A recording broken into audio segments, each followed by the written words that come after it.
You heard it. All right, since we're recording, why don't we go ahead and start? The meeting will come to order. This is the December 5th, 2022 hearing.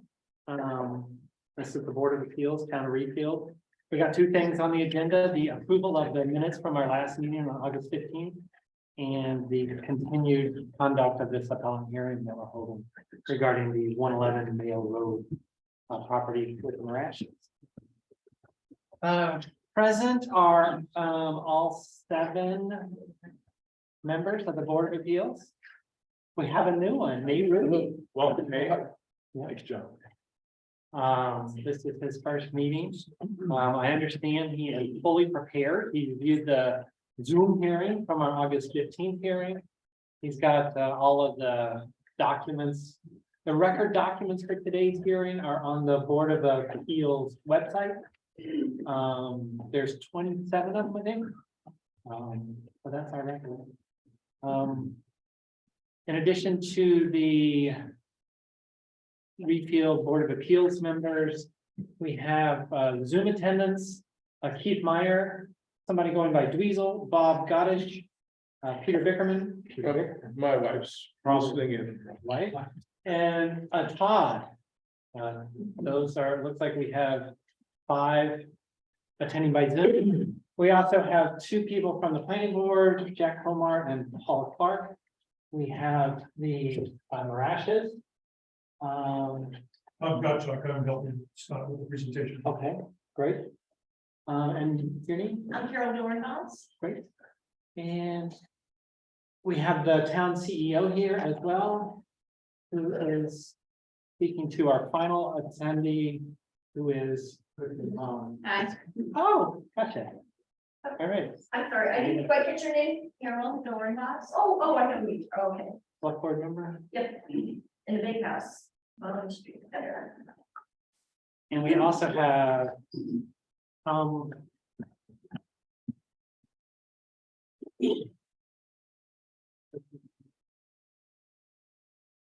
Loki. Mulkey. Joe That is, Okay. that is He's impossible. my neighbor. Okay, gotcha. That's our final attendee.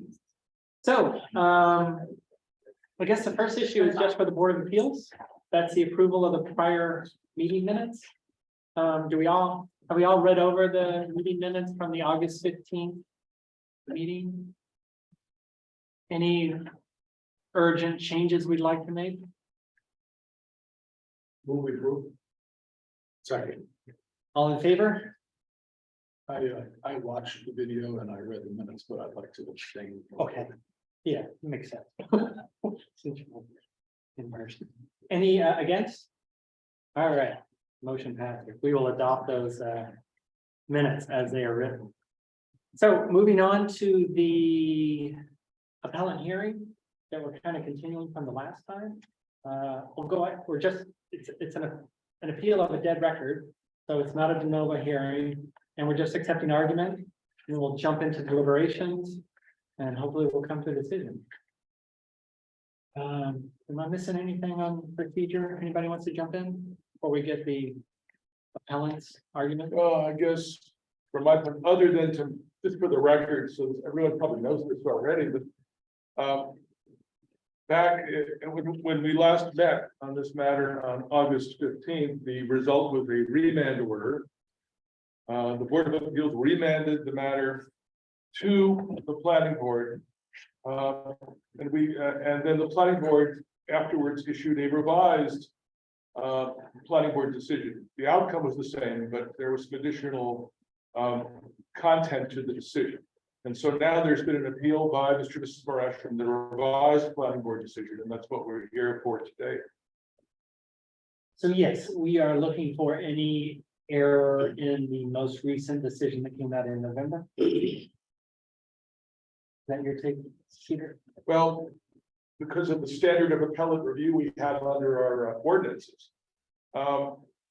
We cannot second guess the planning board on any issue of fact. We can only look for whether there are errors of law in the planning board's decision. Okay. Anything else before we jump in?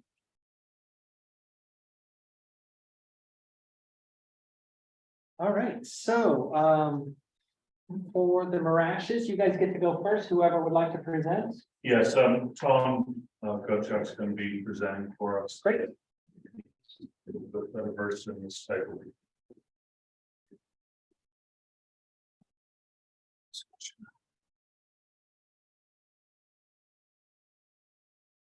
Good evening, and thank you very much for allowing me to present on behalf of Scott and Don.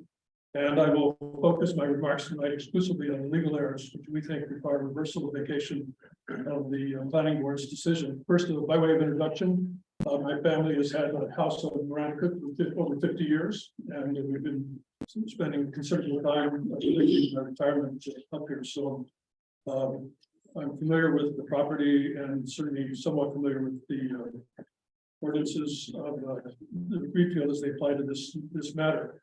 I am not, however, a main attorney, and I want to make that clear. I'm a licensed attorney in the District of Columbia, retired attorney, a member of the Illinois and Michigan bars. But I'm not representing the morass as an attorney, but rather as a friend with some legal knowledge to help them navigate what has really become a morass of legal issues privately from the first appeal, where it was going to go back to the planning board simply for a decision on greatest practical extent and whether the 100-foot setback had met that standard. But we're up here tonight because the revised decision really go us in the direction we hadn't anticipated by applying the main shoreline zoning guidelines, which are in the state statute, and saying that supports their revised decision denying the petition, the application. And that's where I want to focus my remarks on tonight. So the question, bottom line question, presented from the side is whether the planning board, on its own volition, can apply the ordinance language found in the main shoreline guidelines to their application instead of the official repeal of land use ordinance. And the answer to that is emphatically no, and I will summarize the reasons for that in this presentation. But first, I want to briefly review what is uncontested about their application. The proposed house satisfies all requirements of the repeal ordinance except the 100-foot lakefront setback.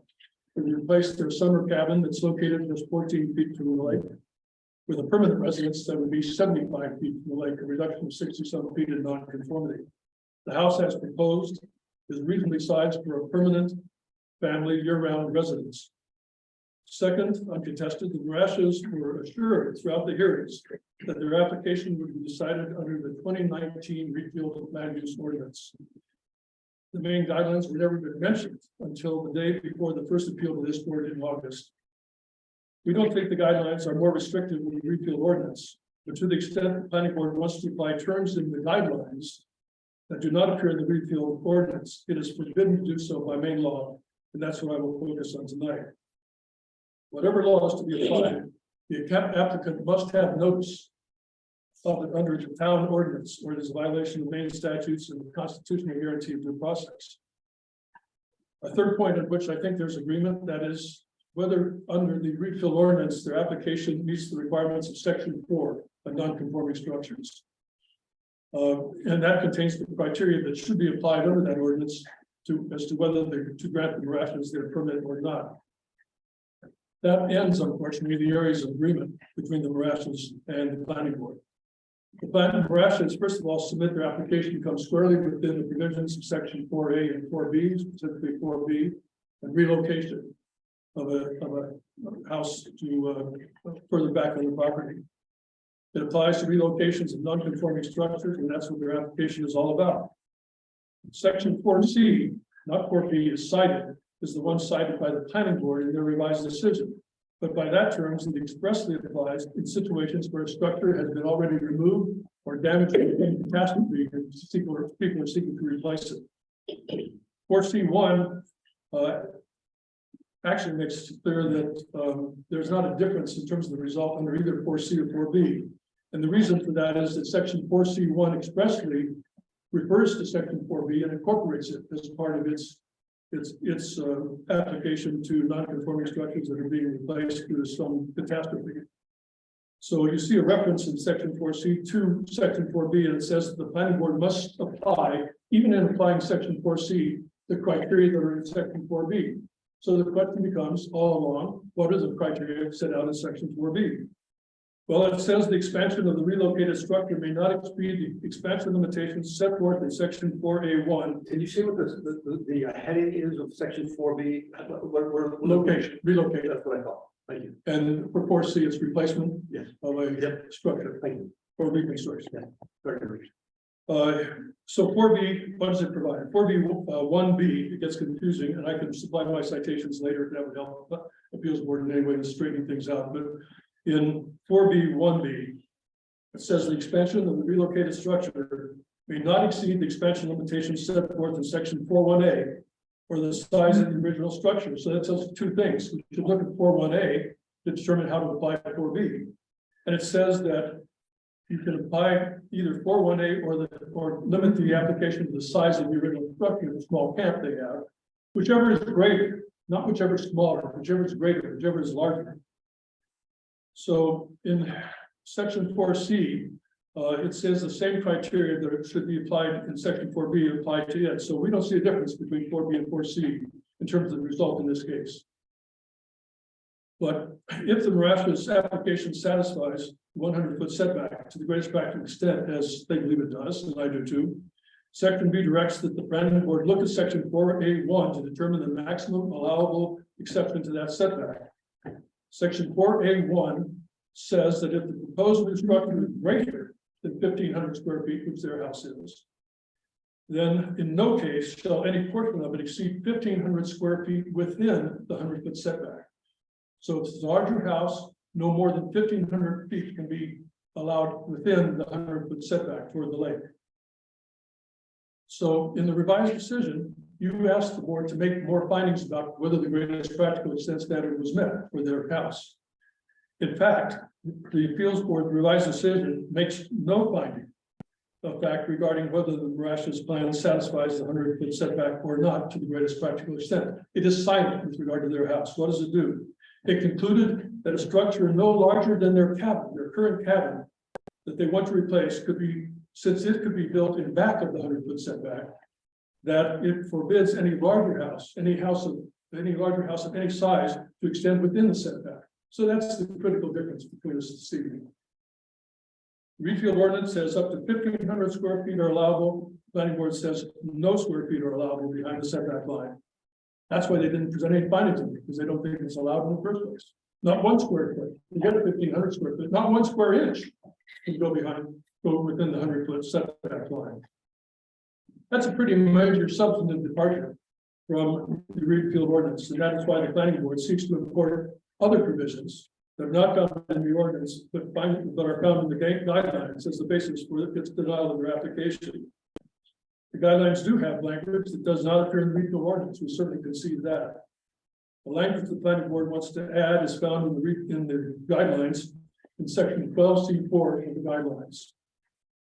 First point we made is 12C4 also applies to the reconstruction or relocation of a non-conforming structure that's already been removed or destroyed, just like section C of 4 in the Refield ordinance.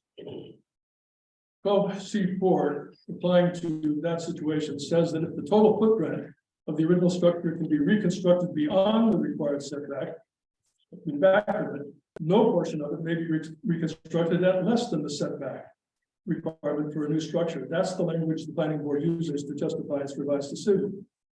That language does not appear anywhere in the Refield ordinance, the 2019 ordinance. So the first point I've already made, that we don't think C4 of the guidelines, even if they were otherwise applicable, would apply to their particular application. We think C3, if anything, would apply from the guidelines, 12C3. And like section 4B of the Refield ordinance, the C3 section of the guidelines governs the relocation of existing non-conforming structure and reads exactly like section 4B of the Refield ordinance. There's no difference between those two, except that it does not carry over the limitation from 4A1 of the expansion being limited to 1,500 square feet over the setback line. So the sections of both Refield ordinance and the guidelines on relocation, which is how the paragraph is headed, incidentally, expressly allow relocation of a non-conforming structure, provided the site of relocation conforms to all setback requirements to the greatest extent practical. The same issue you asked on your remand for further fact finding on. But even assuming that 12C4 is the relevant section, as the planning board contends, to decide the Rash's application, it cannot be done for several legal reasons. First of all, the guidelines don't apply directly to citizens or residents. They apply to towns. The whole construct of the act is that the municipalities are to fashion their land use ordinances to be consistent with the guidelines in terms of their substance. Section 438A of the Shoreline Zoning Act specifically directs municipalities to adopt land use ordinances consistent with the act. The guidelines are not self-enforcing. And without formal adoption by the town, do not have the force of law. The whole construct of this act, the Shoreline Zoning Act, and the guidelines is directed to requiring towns to adopt ordinances consistent with their provisions and substance, not necessarily using the language of the suggested guideline ordinance. The guidelines are a model towns may use when enacting their particular land use ordinances. Since they're not self-enforcing, the model ordinance is to be applied, it must be formally adopted as a town ordinance, which requires under state law formal notice, as you know, the proposed ordinance and its approval at a town meeting. The guidelines say explicitly in their preface, second paragraph of the preface, a town is free to adopt a different ordinance so long as that ordinance is equally effective in achieving the purposes of the act. There is no difference between the 2019 ordinance and the act in terms of its purposes. They are stated in terms of preserving the environment. There's no difference in their purposes. So the repeal ordinance is written to achieve those purposes, and it's the only applicable ordinance that can be applied by this board or the planning board regarding everything to do with zoning and land use in the shoreline district. Regulation by duly passed ordinances serves two important functions. One is to give fair notice to residents as to what the town requires or allows them to do, which is required as a principle of due process. And it provides a legal framework to ensure that all residents will be treated consistently and fairly with respect to their dealings with the town, which is required as a matter of equal protection. So ordinances matter, and it matters that they be noticed and clear in terms of their application and the terms, so that residents know what's allowed and what is not. It is the 2019 repeal ordinance, therefore, as written, as approved by the town, that must be referred to in deciding the Rash's application, and not the guidelines, which are not enforced unless they're adopted by the town, literally adopted word for word. A related question presented in this field is who gets to decide if the repeal ordinance is deficient or not. The answer is clear throughout the act. The commissioner or the Department of Environmental Protection and the State Board of Environmental Protection, not the town planning board, are the ones who can determine whether the town's ordinance is consistent or not with the guidelines. The act and guidelines are very clear on that point. Towns are required to submit their land use ordinances and every amendment of them to the DEP commissioner for his review and approval. The commissioner has 45 days in which to review the ordinance, and he is empowered to insist on any changes to any ordinance he finds deficient under the act and the guidelines, and require the town to put them in its ordinance.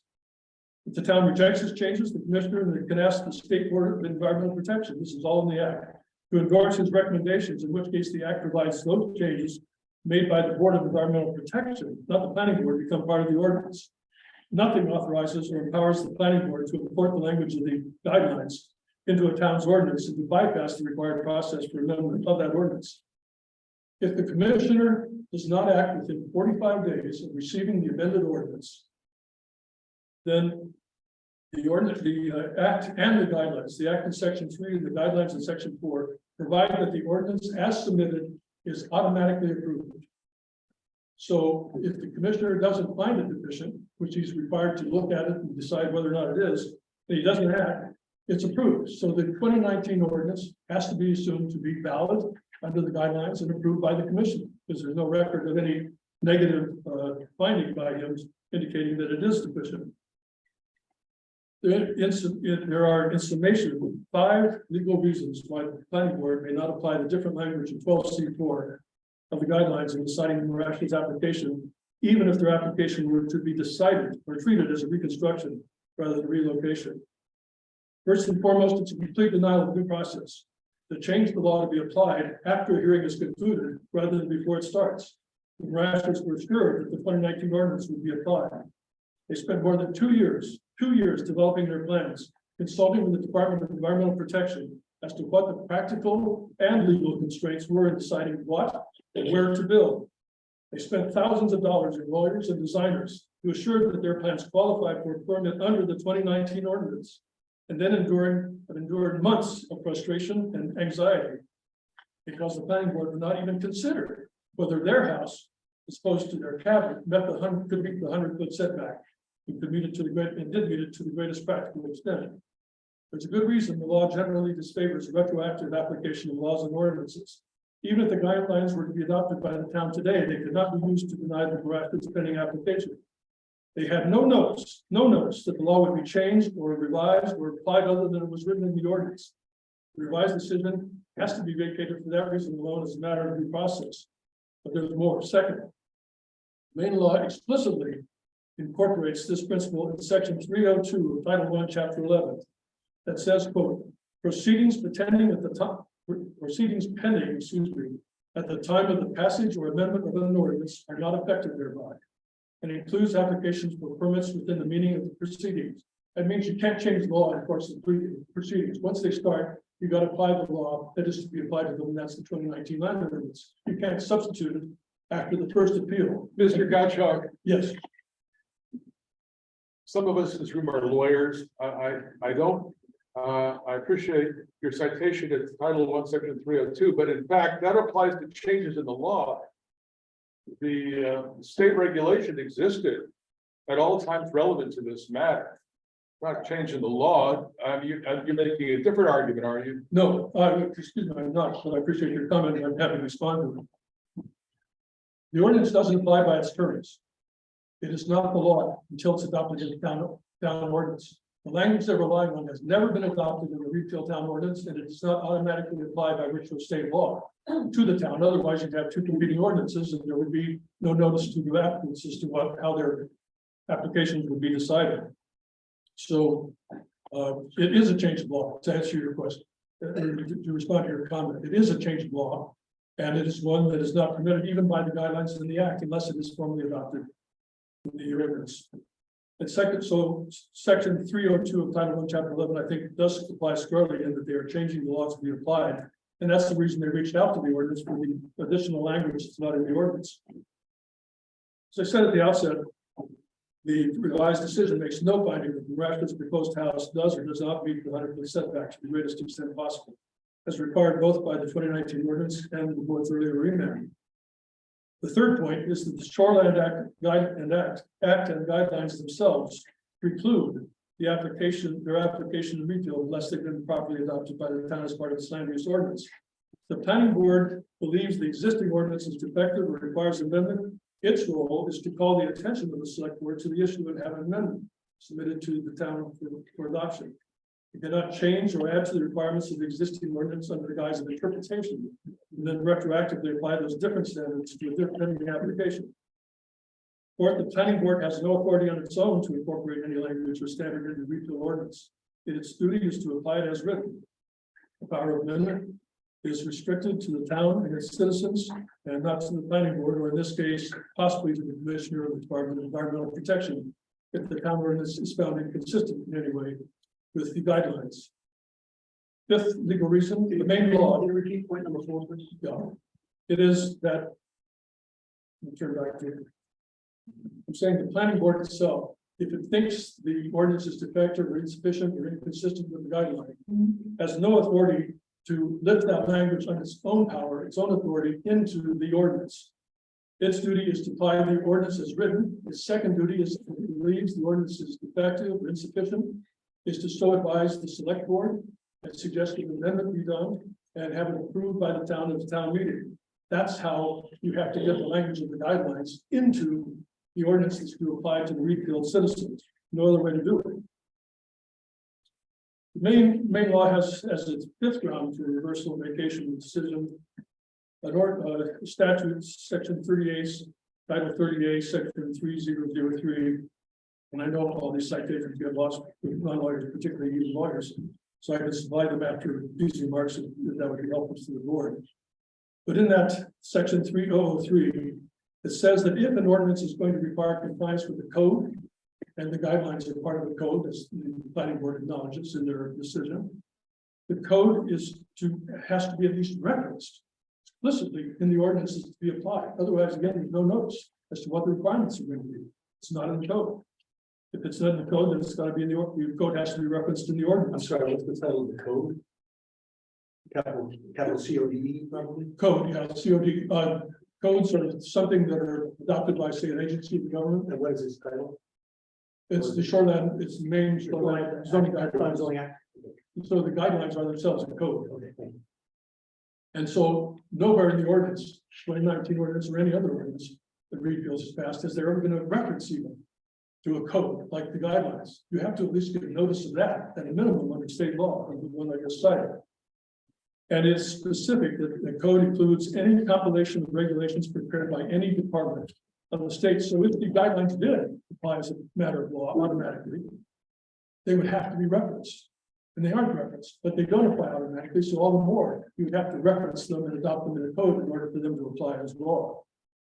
So this statute is obviously intended to assure the residents are given notice of the regulations to be applied to their activities in making their plans and applying for permits. I suspect the amended versions of the Reedfield land use ordinances have never referenced the main guidelines in their text. The planning board did not even reference the code, as I said, in this proceeding until it offered it for context in the day before the first appeal. The statute is a clear bar to the attempt to apply the main guidelines, which are code of regulations, to the Marash's application at this late stage in proceedings. So with those 5 reasons, let me continue just and conclude briefly here. The guidelines have been around since 1992. They've been amended a few times. In those 20 years, the Reedfield ordinance has been amended pretty much every year. So far as we can tell, no one, not the planning board or anyone else, thought to even reference the guidelines, and certainly not to delete section 4 from the ordinance, which would be effective applying the guidelines. You'd say that section 4 has to be deleted because you can no longer allow 1,500 feet within the setback. You can only build behind the setback if your original structure could be built behind it. So it eliminates section 4 to apply the guidelines as the planning board is doing here. No ordinance, no amended ordinance of Reedfield has that reference ever been made to the guidelines. In fact, it stayed in the guidelines even in 2020, and was removed. Section 4 was removed actually by formal amendment as required in 2021. But the guideline language wasn't even used in the 2021 amendment. In fact, in publishing the proposed amendment, putting out to the voters for their approval, the town actually used and published an example to tell the voters how it worked. It said that a house which is 30 feet from the water, this 30 feet from the water could be relocated to 90 feet from the water. Not that it must be built behind the 100-foot setback, because the planning board says the guidelines require. So the town didn't even apply the guidelines and telling the voters how the new ordinance was going to be applied. The publication said it could be at least 10 feet in that example within the setback. Now, I'm confident the Reedfield ordinance has been applied many times, in section 4 particularly, for the past 20 years, to allow replacement structures to be partially or wholly placed within the 100-foot setback, if that setback has been met to the greatest practical extent, as the ordinance says. We doubt the planning board can cite any previous decision where it has departed from section 4, decided not to apply it according to its terms, and resorted instead to the shoreline guidelines as the basis for its decision. It should not be allowed to do so in deciding this last application, the very last application that will ever be decided under the 2019 ordinance. Otherwise, it would be a denial of equal protection as well as a denial of due process. So respectfully, I think there are only 2 decisions that would be appropriate on this appeal. Both require vacation of the planning board decision, certainly is a violation of law, and it exceeds the authority of the planning board to do in terms of pulling in the language from the guidelines. But one course would be to actually grant the permit tonight or whenever the board's prepared to decide the matter to the Marashas, since the only evidence presented at the hearing supports their position that their proposed house meets the 100-foot setback to the greatest practical extent. I understand most of you have been out to the property. You have looked at the hill, seen how steep the slope rises in the back, and the tall standing trees that might have to be removed if the house was built further back. It is certainly a concern and something that has to be taken seriously and not skipped over as the appeals board did in its revised decision. The Marashas were guided in developing their plans not only by those practical constraints, but by the limitations imposed by section 4. They knew they had to conform to the requirements of the 2019 ordinance, and they abided by them in their planning. I'd like to refer the board to something that is in the record, if I may, Mr. Chair. Go ahead. It's the letter from the Department of Environmental Protection by Mr. Gore, Dustin Gore, who's environmental specialist.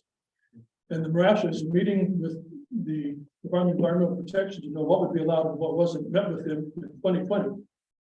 Actually, 2019, to see what, to have him evaluate the conditions of the lot and what he thought was a good thing to do from an environmental perspective. I have copies of that letter. I'd like to pass it on. I think I'll do that. It's already in the record. You have reference We to have it. Okay, well, I wasn't sure. Thank you. Well, I'll make reference to it here. It says in paragraph 5. Get the right paragraph here. Yeah, in paragraph 5. It is recommended that disturbance of the steep slopes and existing vegetations is avoided to the greatest extent practical during this construction. It's exactly what their plans try to do. To avoid disturbance of steep slopes as much as the ordinance permits and existing vegetation to the greatest extent practical. He also says in the second paragraph that they should be aware that activities in, on, over, and within 75 feet, not 100 feet of a great pond may require permit from the department. So even then, the environmental specialist will be Department of Environmental Protection did not even reference 100-foot setback. It talked in terms of staying behind the 75-foot limit, which is what the ordinance also provides. Excuse me. Yeah. Excuse me. No, I would like to see that letter. Oh, I'm sorry. Yeah. I was too quick on thinking. Some of us don't have. I do not have. Tell me something. I'll take a copy. Please. Yes. Sean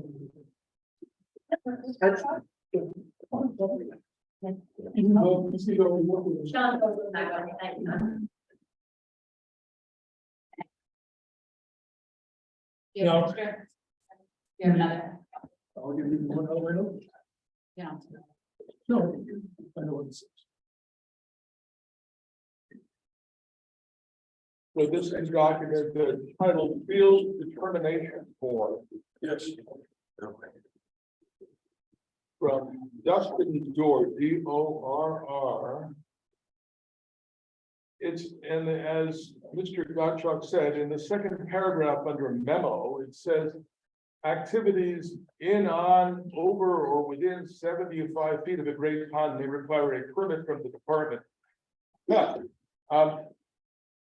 I would only point out that you go to the state DEP website and questions and answers about great ponds. It will tell you that 100 feet is the standard for a setback, for a minimum required setback for any kind of construction. Perhaps Mr. Dorr is referring to something else. Streams and rivers, permitted by rule, maybe. I'm not an expert on this, like others, so. Sorry. Right there.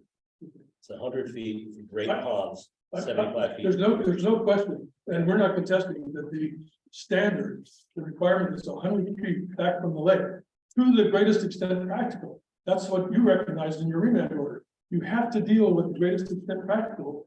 And what you have to look at for the greatest extent practical, you have to look at things like the steep slope of the land, the tall standing trees that might be removed, the amount of dirt that might have to be taken out of the hill and the consequences of that. That's what your remand seemed to be asking for when you asked for more fact gathering on that issue. So I agree completely that his letter doesn't say you can build up to 75 feet. It says if you're going to go past 75 feet, you're going to need even more permits, if it's even possible.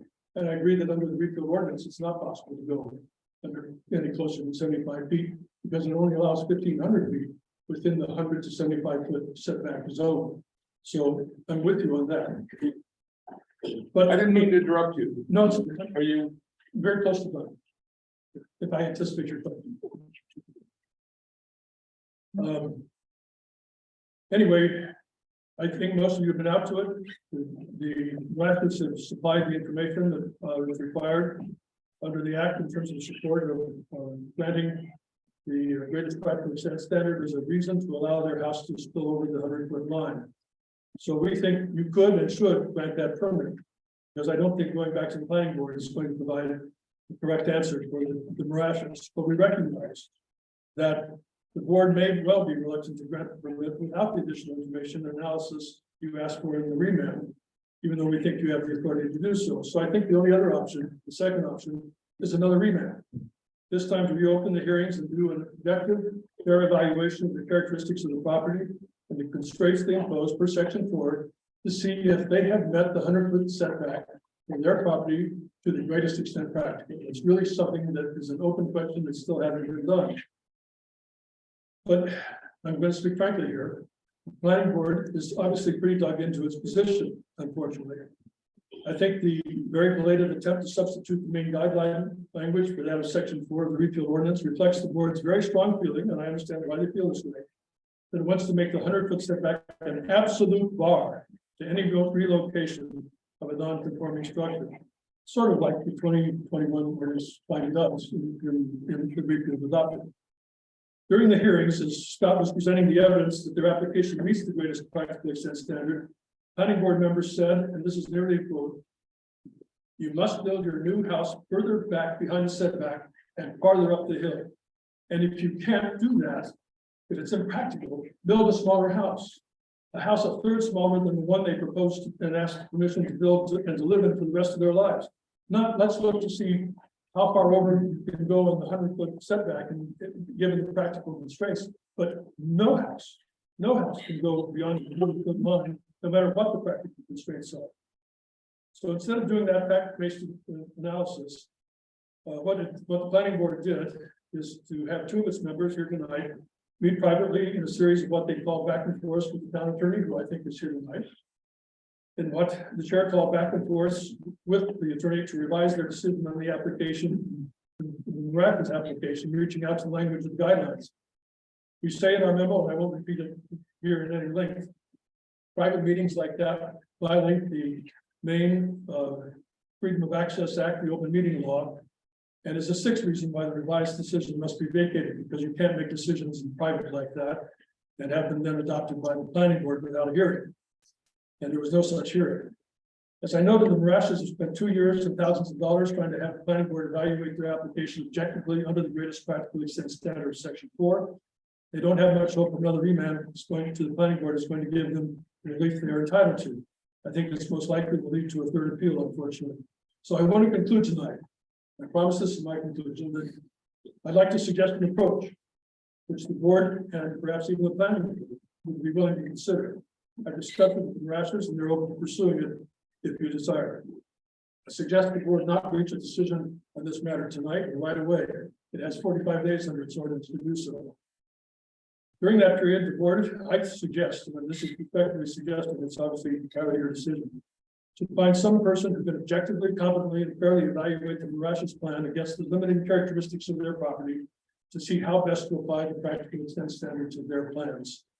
That person would confer with the Marashes to do the fact gathering analysis you asked for, the earlier remand, and hopefully with his or her guidance, enable the Marashes to come back with a plan that ensures the planning board and the board of appeals that their plan, either as is, or as potentially modified, respects that 100-foot setback to the greatest practical extent.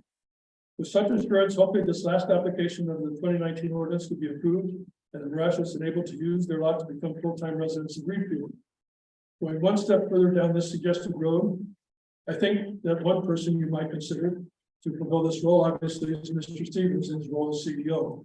He has the expertise in environmental matters. He's familiar with the repeal ordinance and how it's been applied, and he's respected by all concerned. For some reason, he's not a possibility, perhaps an environmental specialist or some other expert from the Department of Environmental Protection to fulfill that role.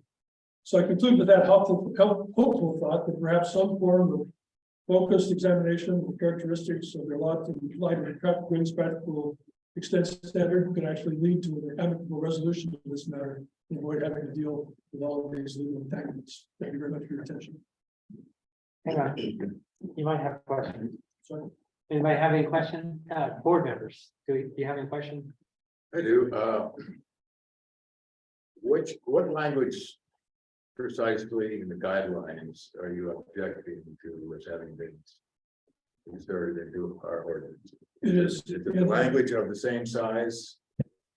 It's the language in C4 of 12.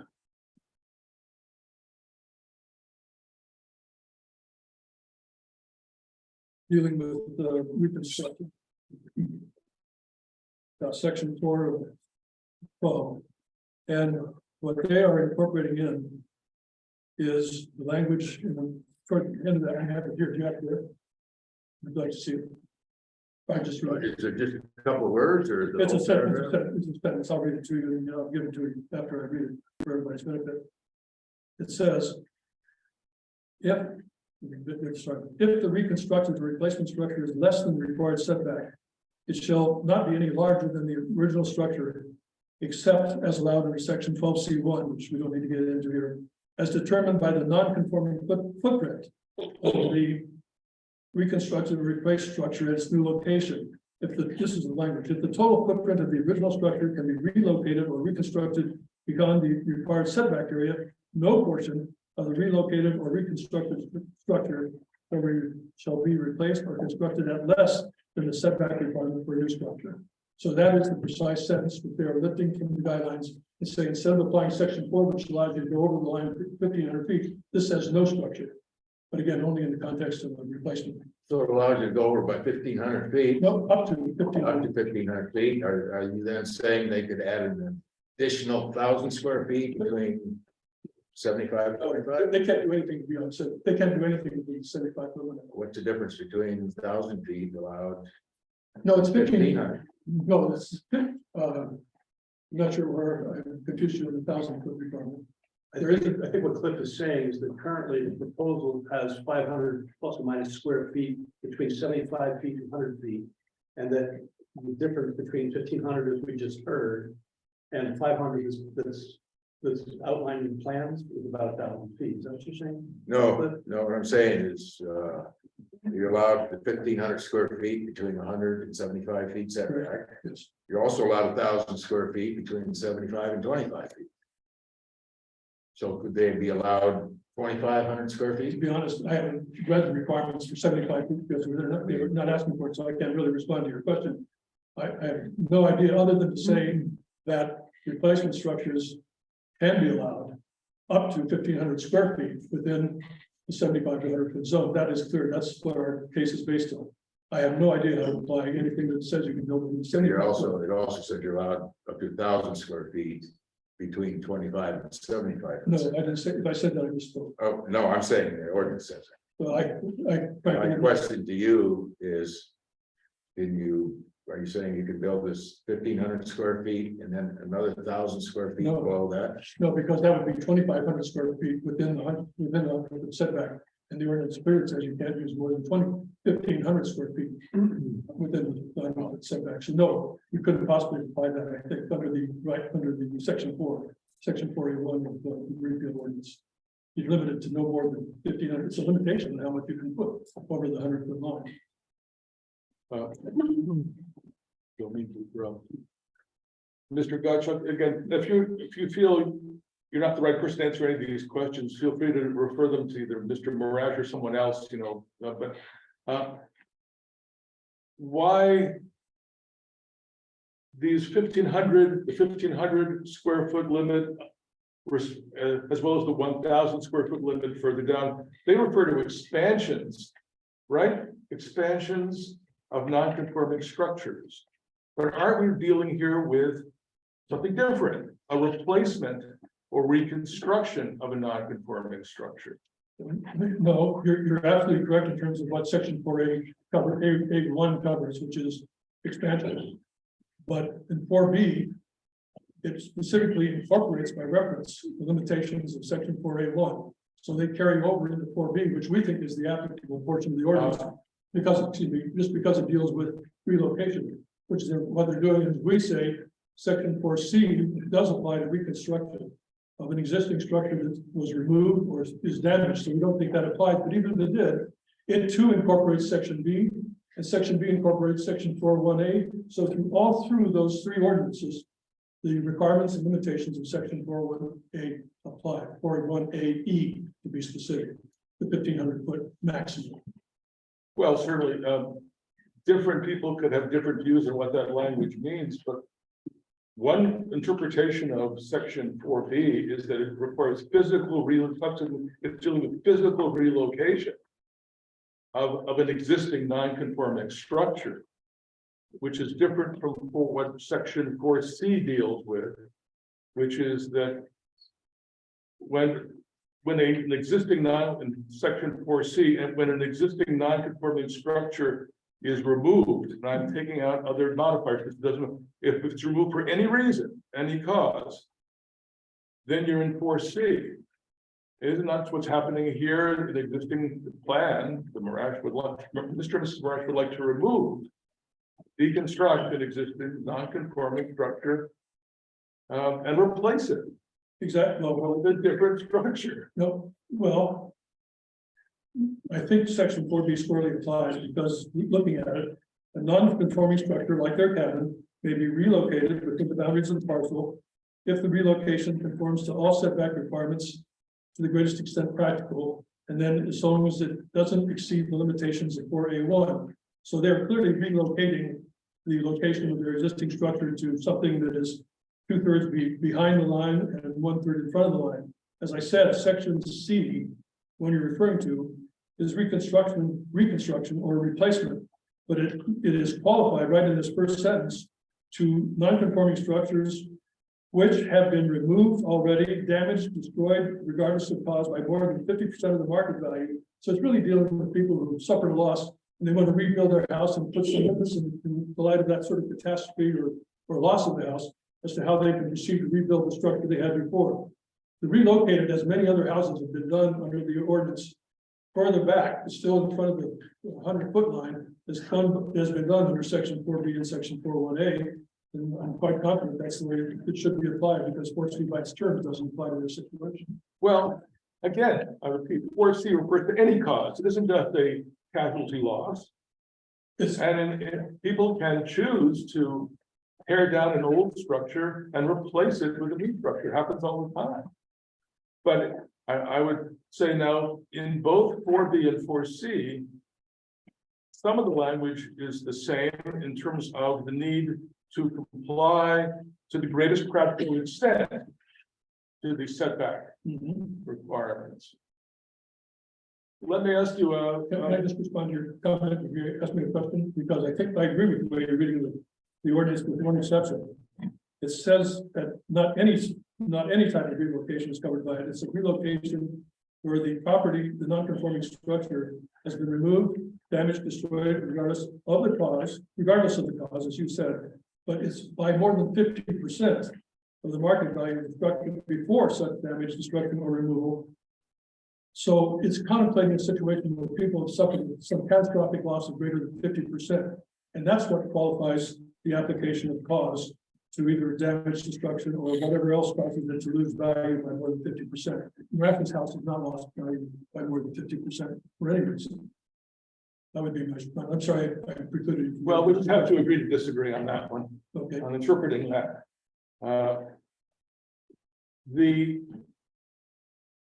Would you agree with me that what exists now on on the Maracas property is a non-conforming but grandfathered structure, residence, on a non-conforming lot? Would you agree with me about that? I certainly agree with everything. I haven't looked into the conformance of the lot, but it looks good. Scott, is it a non-conforming lot? Yeah, with the changes in the ordinances over the years, yes. Okay, yes, so the answer is yes. Because under the current, under the 2019 land use ordinance, in the Shoreline Residential District, you need 80,000 square feet to build on. And I don't think this lot is 80,000 square feet. No, it's not. It's half an acre, 40,000 So, or a little bit over. It's 19 or something, I think. 6/10 of an acre, times 40,000. It's like 610, yeah, okay. I mean, this, at the risk of asking a philosophical question, isn't it true that a lot of zoning has the effect that there are many zoning provisions that have the effect of not permitting people to build the kind of houses they want to build? Absolutely, I mean, that's nothing new, right? correct. So, for example, if I bought a lot, an undeveloped lot in the rural residential district in this town, and it was a perfectly nice lot, but it was 0.96 acres, I couldn't build a house on it at all, could I? Or do you know? I don't know, but I accept your expertise in this matter, so if you say that, I'll accept that. But the point is, you gotta give notice to people what's gonna be applied, and if you don't, if you tell them that up to 1,500 feet could be allowed if practical considerations require it, from an environmental perspective, then apply that standard. If you want to apply a different standard, put it in the ordinance so that they know how to spend 2 years developing their plans. You can't certainly in the second appeal, say that they should be cognizant of some other ordinance that's never been suggested. So I apologize that I don't know more about all the ordinances and you guys, you all know respectfully a great deal more than I do, and I respect that. I have looked hard at the land use ordinance, both the guidelines and what was said in the 2019 ordinance, and I firmly believe that the Marashas were correct in believing that they could, if practical standards and constraints of their property were such that they had to go over the 100-foot line, that they could be allowed to do so only to the greatest extent practical, and that's where really this case should come down to the decision. Do they or do they not meet the greatest practical extent standard? That's what you asked for more information on. You didn't get it. I think you might want it, and I think there's perhaps a good way to get that information to you, which takes the legalities out of all this. Okay, I think that question has been answered. Any other questions from the board members? Okay. Does it make sense to have the town attorney give argument next? Thank you for your attention, Richard. Thank you. Thank you. You guys have to be quick. All right, great. Everybody gets 5 minutes. I'll be more.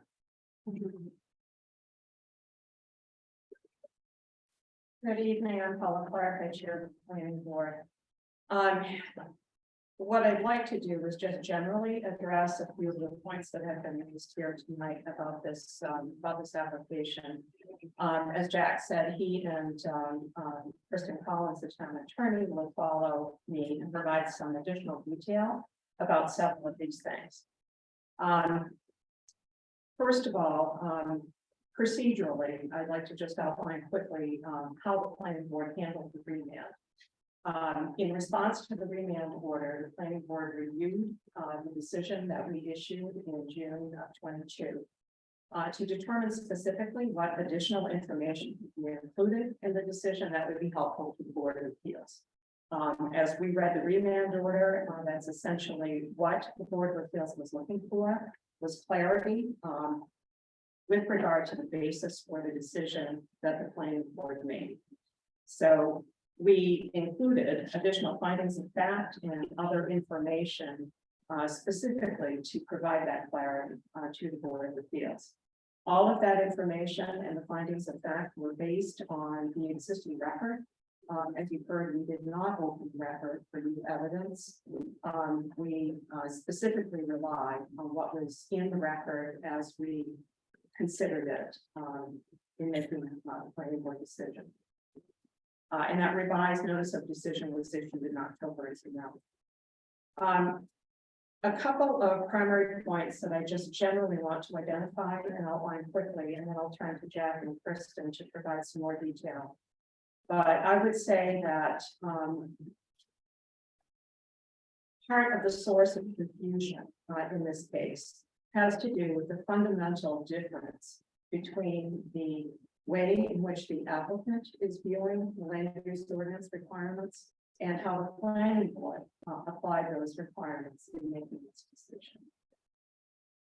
The land use ordinance allows reconstruction or relocation. I'm not sure that it really matters for the purposes of argument here.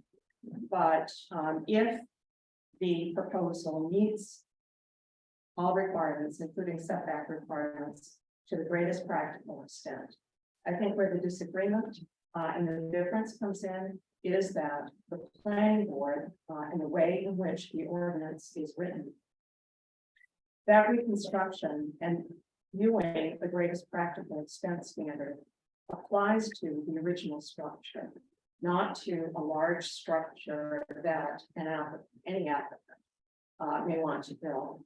So the application of greatest practical extent is to the original structure and not the 4,600 square foot structure.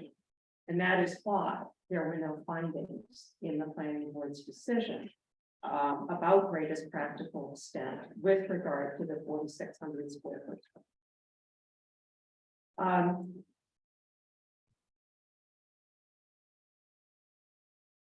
The ordinance 4A1 was referenced a couple of times in Mr. Gottschalk's presentation. And I would point out specifically that the language there talks about, first of all, it's about expansions of non-conforming structures, as you've heard.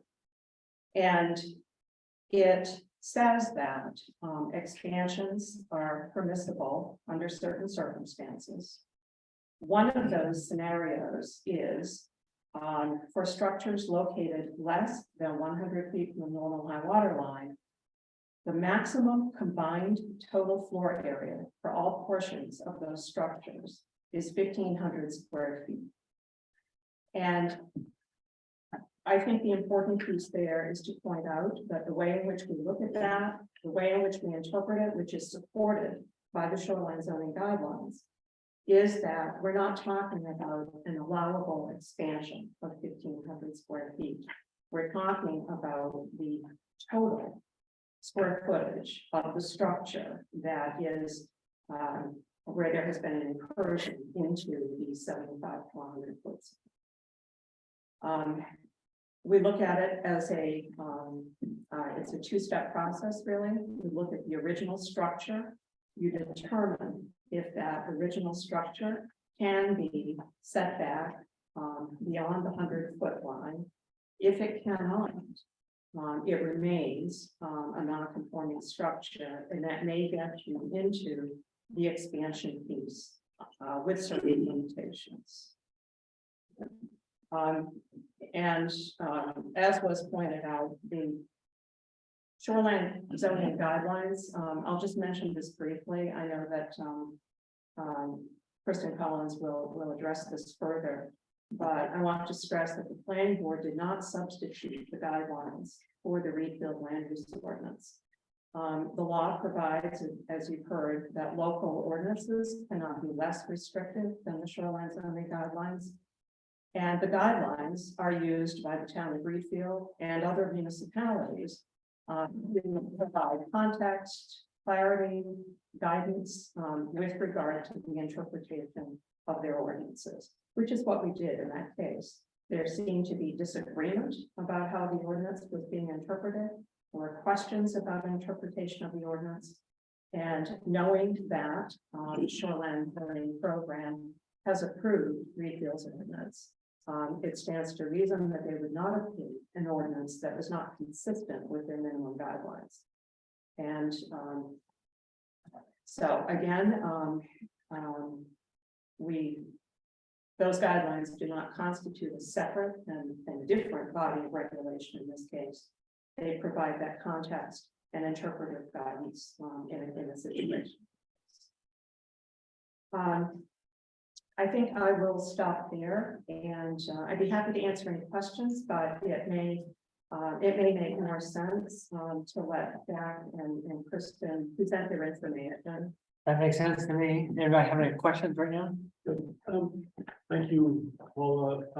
So as I was preparing for the meeting, one of the things I wanted to find out a little bit more about, and just to follow up on some of the things you said in your presentation, was how does the planning board determine greatest practical extent? I think I saw in our materials a definition of that. You just said, I think, and I don't mean to put words in your mouth, but I think I just heard you say that the planning board applies greatest practical extent to the existing structure as you consider That's correct. the application. That's correct. So can you parse that a little bit for me and or give a little bit more detail about greatest practical extent? I mean, that is sort of the thing that got us here or to the remand and now this appeal. Yeah, in the first place. how the ordinance pieces come together. Well, no, the greatest practical extent Yeah, okay. in particular. Well, in this particular case, we were looking at the reconstruction or replacement section. But, you know, the relocation section also references greatest practical extent. So I don't think that's particularly important.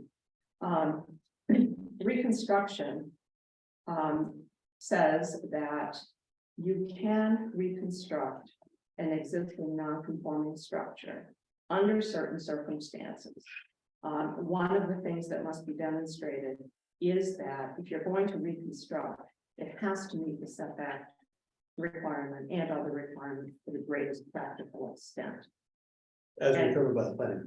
As determined by the planning board, but using the definition in the ordinance, and the definition appears in 4B2.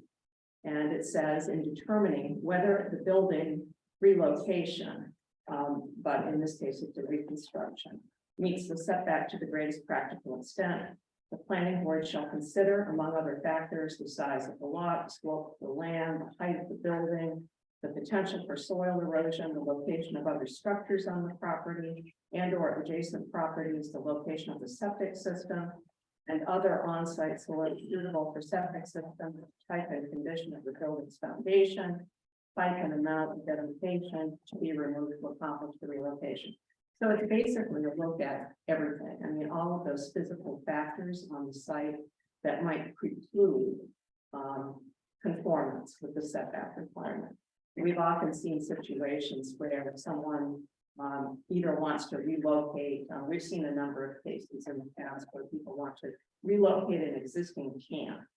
And so the exercise becomes, where is that camp going to go? It needs to be relocated and moved back to the greatest extent practical to meet the setback requirement. And we would look at those factors. You know, if there are, 15 giant pine trees before the 100 feet and the septic system is before that, that might be a reason why they could not relocate the camp, in that particular area. So that's step one. You look at the original structure. Can it be relocated beyond the 100-foot setback? If it can, really the exercise is finished. If it's beyond 100 feet, expansion can occur beyond 100 feet without coming to planning. It's simply not required if that structure is going to conform to the 100-foot requirement. And is that for relocation or for reconstruction, or does it not matter?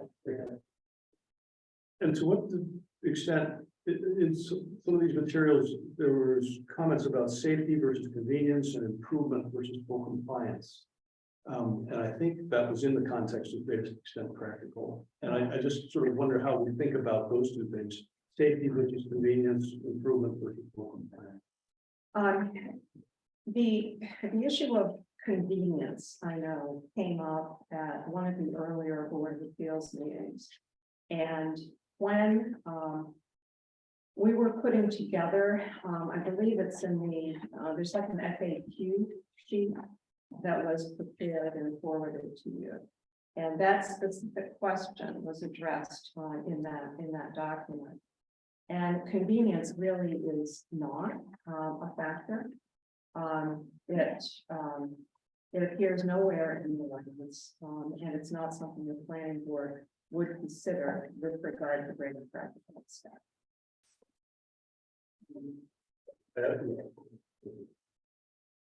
Any other questions?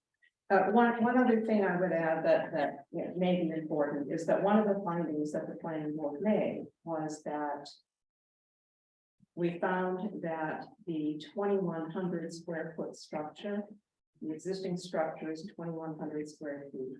One of the findings was that a replacement structure of the same size could be located beyond the 100-foot setback.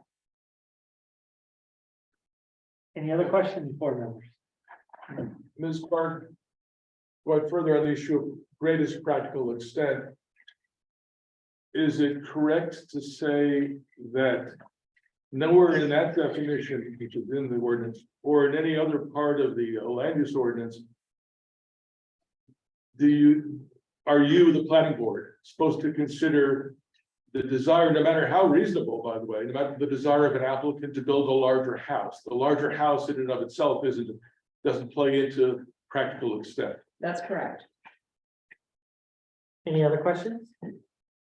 Back to my question, if I may, about safety versus convenience and the slope, the 14% slope, and some of the materials that we've read about access in the wintertime, safety for both vehicles and walking purposes, in and out of cars, into the house and around the lot, for instance. I think there's material in the packet about safety concerns, and that if the entire structure were to be within or beyond the 100-foot mark from the lake, it would put the driveway in the road such a slope that it would perhaps beg some real safety concerns. I think the material is backing up that. And again, the materials that were put forward as part of the application were based on applying the greatest practical extent standard to the 4,600 square foot structure, to the larger structure, not to the 2,100 foot structure. And again, I think that's, you know, a fundamental difference between how these been approached on both sides of the issue. Any other questions, board members? Thank you, Paul Clark. Yeah, Omar.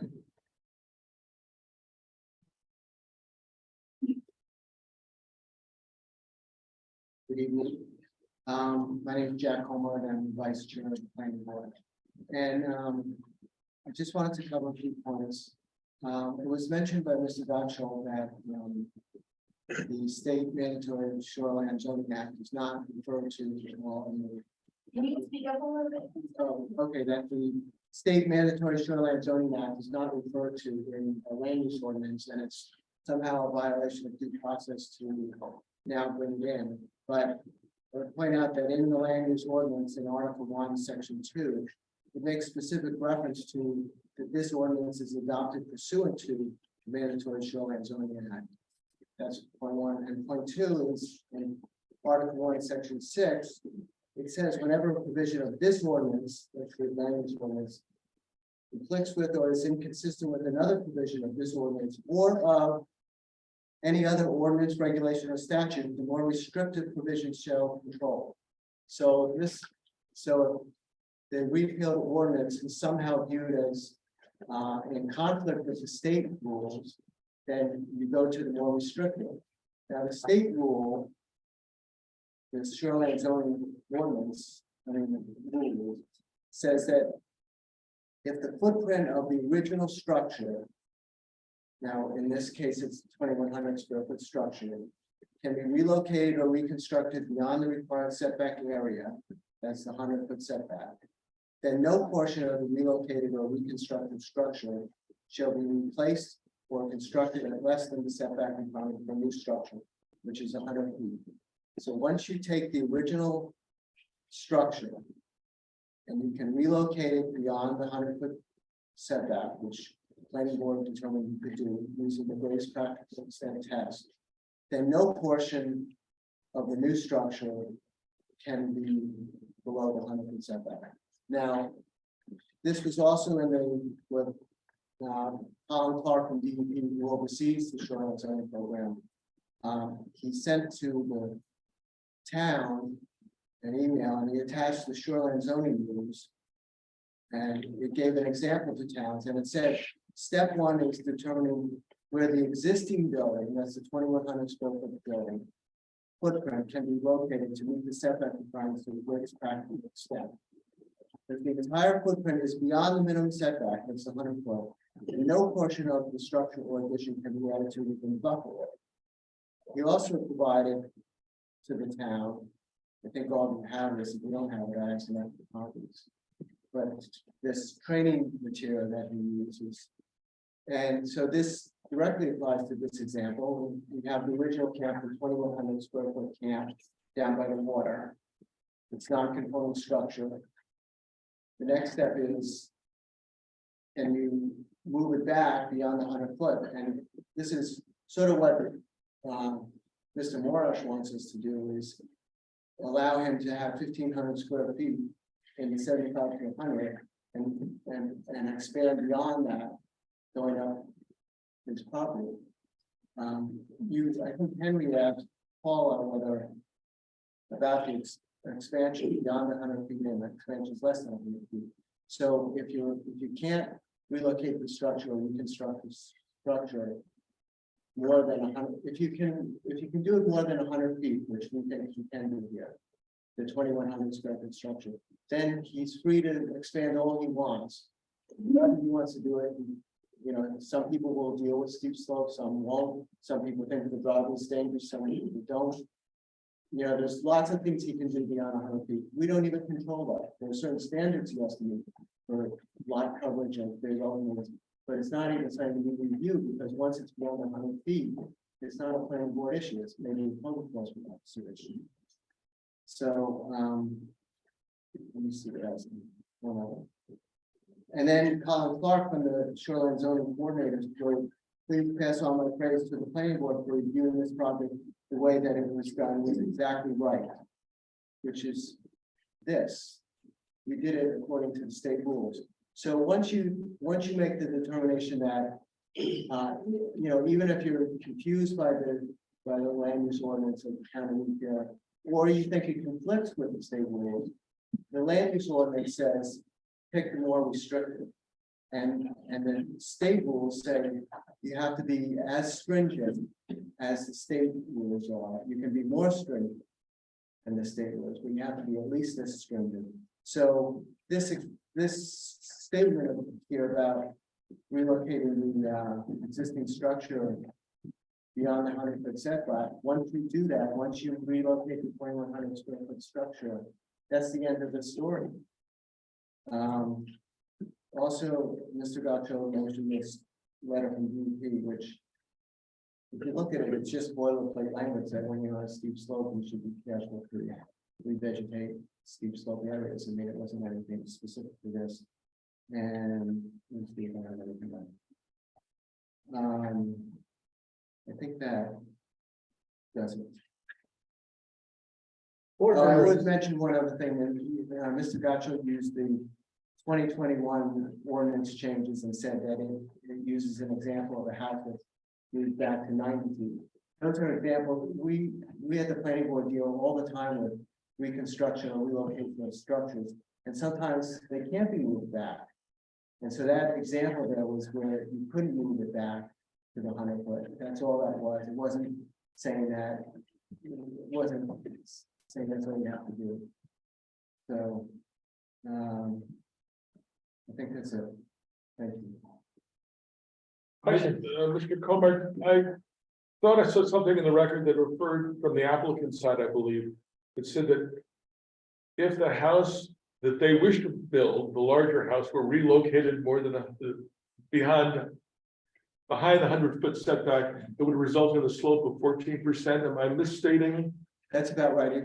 I think it goes from about 8% to maybe 20% or something. And don't forget, we don't have any restrictions in various practical extent on slope percentage or anything like that.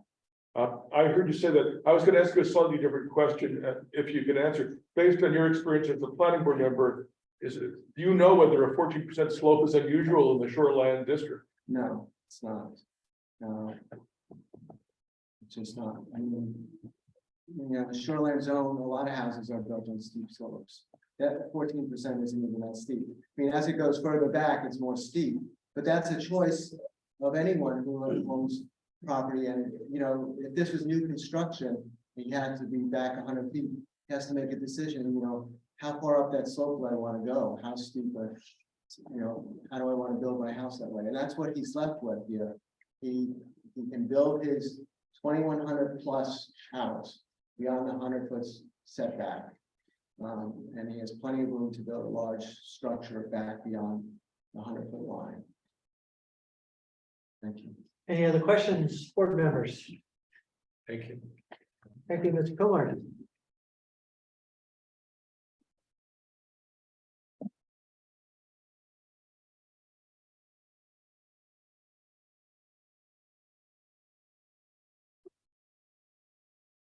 Good evening, I'm Kristen Collins, I'm town's attorney.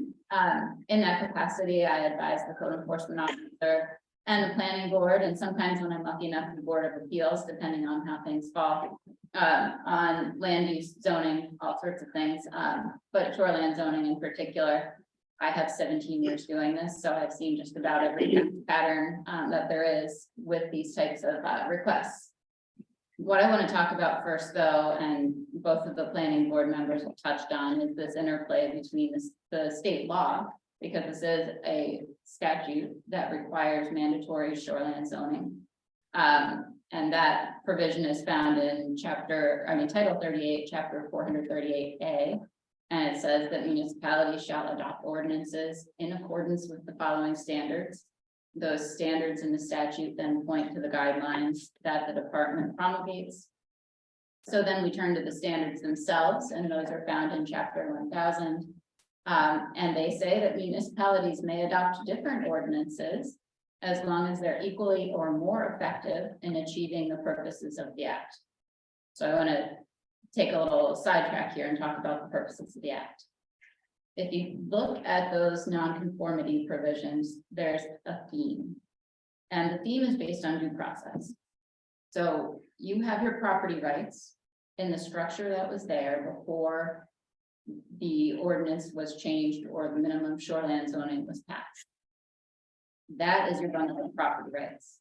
And we are going to let you do very limited things with those property rights, as long as they don't unreasonably offend the principles of shoreline zoning. So in this case, well, not just in this case, let's think about the circumstances under which you're allowed to make changes to your building that's in the shoreline zone, that you have those due process right there. So I can put a new foundation under the house, but when I do so, I'm already lifting the house anyway. So the ordinance requires me to set it back. Now I've lost my due process right because I had that triggering event. You're lifting it up anyway, so we're going to require you to pull it back, even though that's a huge imposition. You can expand it, but only to 1,500 square feet. You can reconstruct it under 50% because you're not making that much of a change. You can keep it where it is. When you're really putting an investment into it, okay, just like that foundation situation, that's when we have to pull it back. And the principle is always, we take every opportunity where you're doing a major project with the building to pull it back and make it conforming. So with that in mind, that being the purpose of the act, and that's what's embodied in the regulations, and we interpret our ordinance consistent with those regulations. Like Jack said, we have that provision in the ordinance that says, where there in any situation where there's a conflict between our ordinance and the regs, the more restrictive controls. And again, going back to the principles of shoreline zoning, that means we lean towards a building not being able to be reconstructed, replaced, expanded if there's any question of doubt. So that's the structure that we're operating here. And I want to kind of try to frame this a little bit differently with this fact pattern. Because when we go back to this due process rights in a structure, that's the structure you had on the day that that ordinance was passed. And that is the identity of the non-conforming structure. So I actually see this maybe even slightly differently than the planning board did. I don't think it's a reconstruction of a non-conforming structure. I don't think it's the same structure. I think these folks want to build a new structure. And the reason I think that is because they start out with a 2,200 square foot structure. Again, that's the identity of that structure. If they wanted to expand it under the ordinance, they couldn't do that in place, right? Because it already exceeds the 1,500 square feet. So that would be what they could encompass in an expansion project without changing the identity of that structure. They can reconstruct it, but now you're reconstructing that structure, 2,100 square foot structure. Because you're keeping that identity. The whole idea, the whole concept of reconstruction is you're rebuilding the same thing. So some people, and the planning board sees it all the time, want to expand, want to reconstruct and expand. In which case, they have to push the whole structure back to the greatest extent practical. So I think maybe look at it that way. Because if we don't have something under the ordinance that specifically covers this fact pattern. What we do cover is, yes, you can expand, but you can't go beyond 15 feet. So if you can't do that, it's not an expansion. You can reconstruct, but you got to reconstruct the same building. If you're not doing that, it's not a reconstruction. So at the end of the day, I think what we have here is somebody who is taking away an existing structure and wanting to build something they could never build under today's standards by trying to take advantage of the fact that there was something there, but that something that was there is totally different. So that's the way I look at it. When we have a project that seeks to do an expansion and a reconstruction, we always look at the expansion piece first and see if that project could be expanded where it sits. And if it can't, then again, the whole thing has to go back if it's being reconstructed as well. I want to look at and spend some time with section 4A 1C. That's the piece that the appellants are relying on to say, well, no matter what, you can have 1,500 square feet in the 100-foot setback. The very first 4 words of that, actually, let's say the very first sentence, expansion of a structure partially located within 100 feet of the normal high water line. Is this the expansion of a structure that is today partially located within that 100 feet? No, it's entirely within that 100 feet. So with that very simple first line, I think that takes that subsection E out of consideration here entirely. Because it is not today located straddling the line. And if you think about why they would have wanted a provision like this in the ordinance, again, we're protecting the identity of the structure that existed when the ordinance was passed. So if I have a house that straddles the line, the ordinance and the policy wants to say, sure, you can go ahead and expand it. You have the right to do that, but you can't make it bigger than the 1,500 square feet in the setback, because that's the limit we've set on the structure in the setback, period. But it's the fact that you've already straddled the line that matters. And we're not going to let you become more non-conforming than that. So again, I just don't think this applies at all because it is not currently straddling the line. So I guess suffice to say, I did not participate in the planning board meetings and give direct advice on this, but this would be advice I would have given. And I think that to find otherwise would set a very concerning precedent. One that DEP certainly would not like. One that DEP probably would have the right to take enforcement action against the town if we didn't enforce against a project like this, were it built, you know, with or without permission. What do you mean by that? Enforcement action? Yeah, so, and I should have said this as part of the whole construct. Even the chapter heading in the Mandatory Shoreline Zoning Act, it is mandatory shoreline zoning and department oversight. And the department has oversight of how we administer shoreline zoning. It's kind of like FEMA has oversight of how we manage our floodplain management ordinance. If we don't manage it appropriately and in accordance with the guidelines and in accordance with the statute, they actually do have the right to bring an enforcement action against the town to force us to apply our law in the right way. You know, and they have done that in egregious situations. So that's why when we have a tricky shoreline zoning question, the first guy we call is someone who has built within, you know, done something to a non-conforming structure in the setback. We always call Colin Clark because just nodding. I mean, he's the guy. He knows what his guidelines mean and how they're supposed to be applied. And it does mean a lot that he said, yes, we've done it right. And that it does match up with what the handbook says.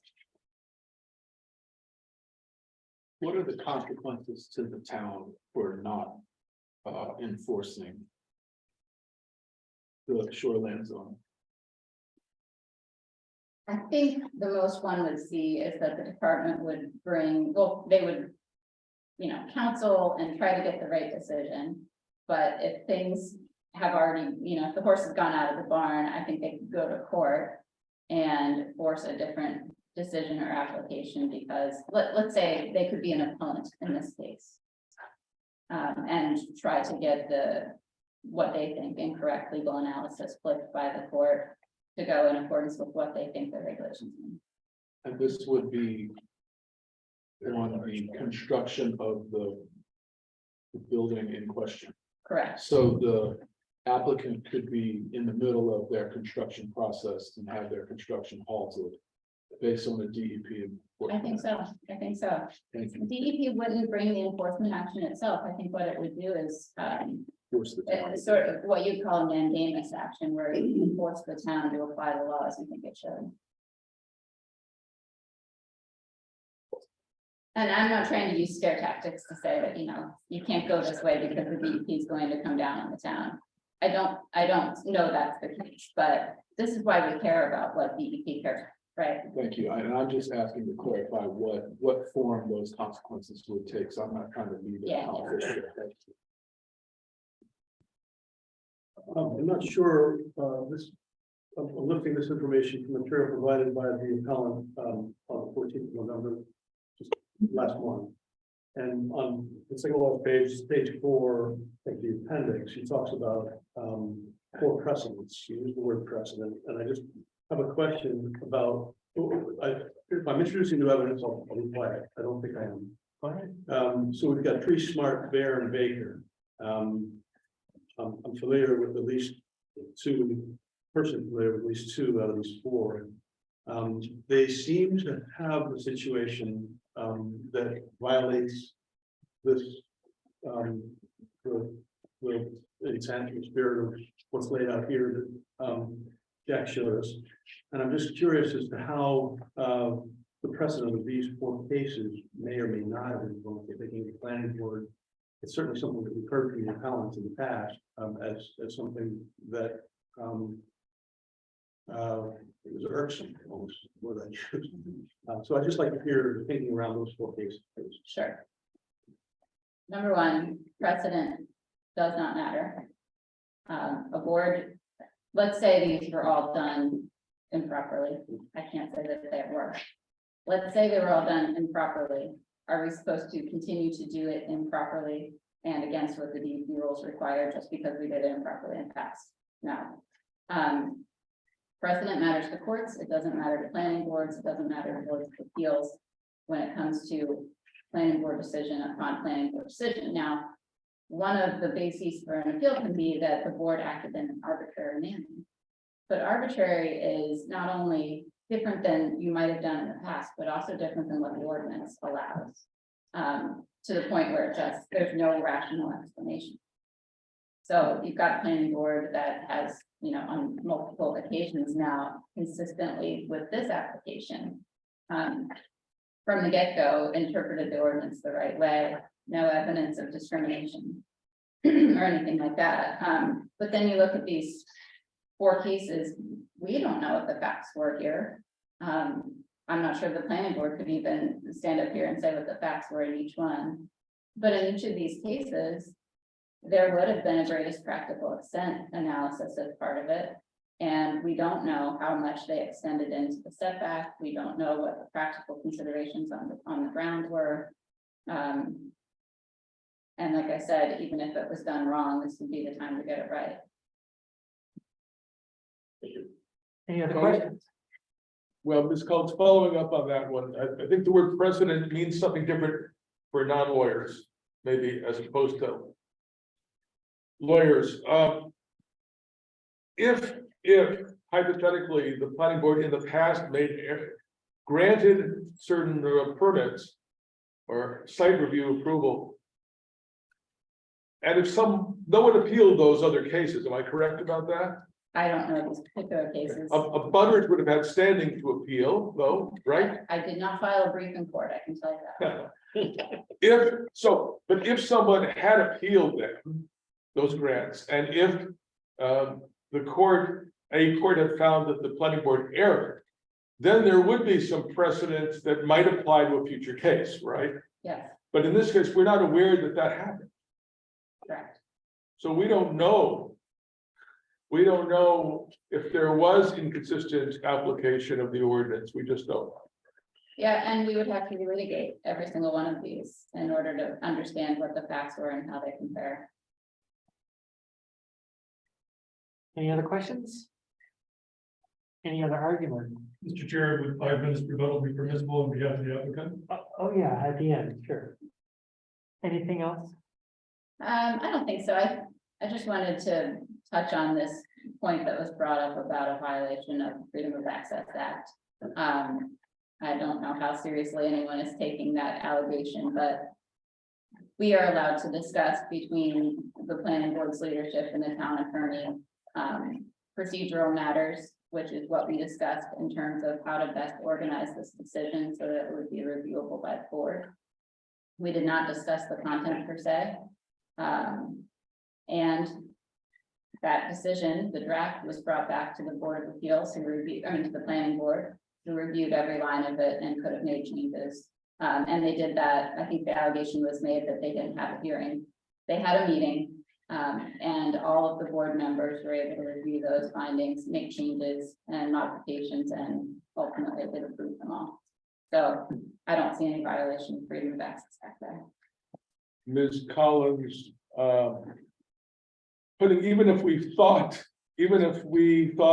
on this board that there was some kind of violation, would we have jurisdiction to interpret the freedom of access law? The Attorney General and the courts have the authority to decide that. Now, if you thought that there was something that wasn't done consistently with the ordinance and what the ordinance requires, you all are the masters of the ordinance and could remand it back to have something done in accordance with the ordinance. Let's say it needed a butter notice and none was provided or something like that. And if it was, again, you can talk about arbitrariness.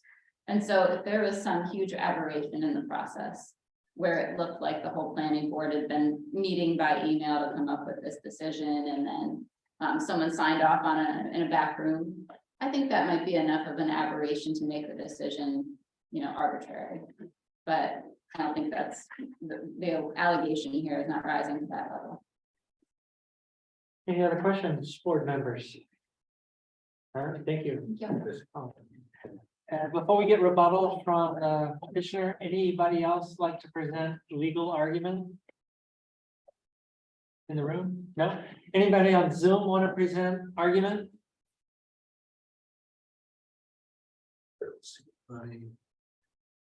All right, didn't hear anybody, so Yeah, rebuttal I'm from, sorry. I'd like to make a comment. who's this?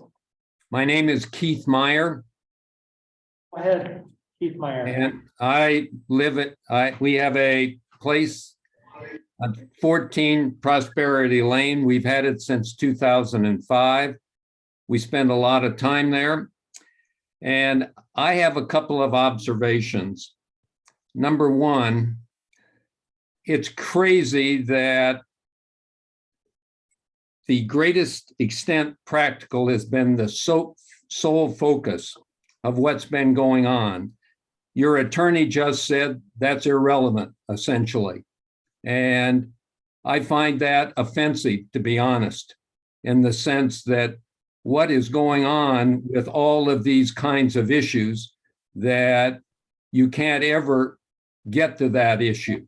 Number one, that's what I understood her to say, that it's essentially irrelevant. And secondly, the points that were made by the Marashes in the last Board of Appeals that were ruled inappropriate because of the other cases, and they were just talked about in terms of SMART, and I've forgotten what they are. There are 4 of them. And if you're going to look at the greatest extent practical, how in the devil isn't that relevant to things. I'm not talking about precedential value. I'm talking about fairness in the sense that if you have illustrations of what is the greatest extent practical and you try to apply criteria, my gosh, it's only fair, it seems to me, for everybody to understand how they've been applied in the past. And I find that unfortunate. And the last thing is that as far as equal treatment, the Marashes are trying to come there permanently. And I've been listening to these things from the get-go. And originally there was discussion, there were different criteria applied to people who are not permanent residents of Kennebec County. There's a different standard. I don't know whether that was true or not, or that was anecdotal, but there was a discussion that there were different criteria that you had to be concerned with. We came in 2005, and this is relevant in one sense. Cliff Buck was the enforcement officer. Scott Marash and I went to a meeting about the dam and the concern that we had about what was going to happen to the water levels of Maranacook. We were both terribly concerned about what was happening to the lake. We were not allowed to talk because we were not residents of Reedfield. And Cliff Buck, I'm not trying to impugn you, this is a fact. He said to the group that you should understand that the lake owners have a major issue here, and they're producing probably 70 to 75% of the revenue for the city of Reedfield. They have an interest. And the only reason I mention that is it's been interesting. It's kind of we're from away, and somehow there are different criteria. I care very much about Maranacook. We've just spent a whole lot of time there, and my daughter has a place there. And I just find it unfortunate that you're telling the Marashes that the greatest extent possible doesn't involve something that has already been looked at, and a 14% grade. I'm sorry, I'm 80 years old. I've been involved in some of these things. A 14% grade, I guess Jack and the other people have maybe more experience. I've had some too. That's an unfortunate situation. And the last point I'll make, if the upshot is that the Marashes cannot do anything with that property, you have essentially decreased the value of their property substantially. That's an issue. And for the attorney, Ms. Collins, to stand up and say, if you were to grant something, you're going to be sued, I find offensive. Thank you. Anybody else from Zoom have a comment? Wow, not a comment. Oh, sorry. Anybody else on Zoom have an argument, legal argument? All right, petition rebuttal. And after this, we'll go to deliberations. Sounds like full of the deals. So what I heard in the various discussions was written from Ms. Collins and even Ms. Clark. The ordinance is a little bit vague. The retail ordinance. Could be 4C, could be 4C. To her point that 4AE1 doesn't apply because it's an expansion and covers expansions, and this isn't an expansion of existing house. No, it applies because of 4B, what I said, which is a relocation of the structure. And the relocation incorporates the standards of 4AE1, 41E, I should say.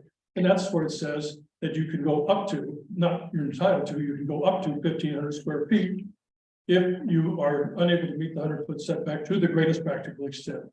So I think all of this really coincides with the fact that there is a basis in the Reedfield ordinance to say that it applies to the house proposed to be built, the proposed structure, which is going to replace the smaller structure. It isn't limited to just looking at the existing structure and saying if that can be built back behind the 100-foot line, you can't build anything greater than that over the line. So it applies to larger structures, and that's what the ordinance specifically asks the planning board to look at.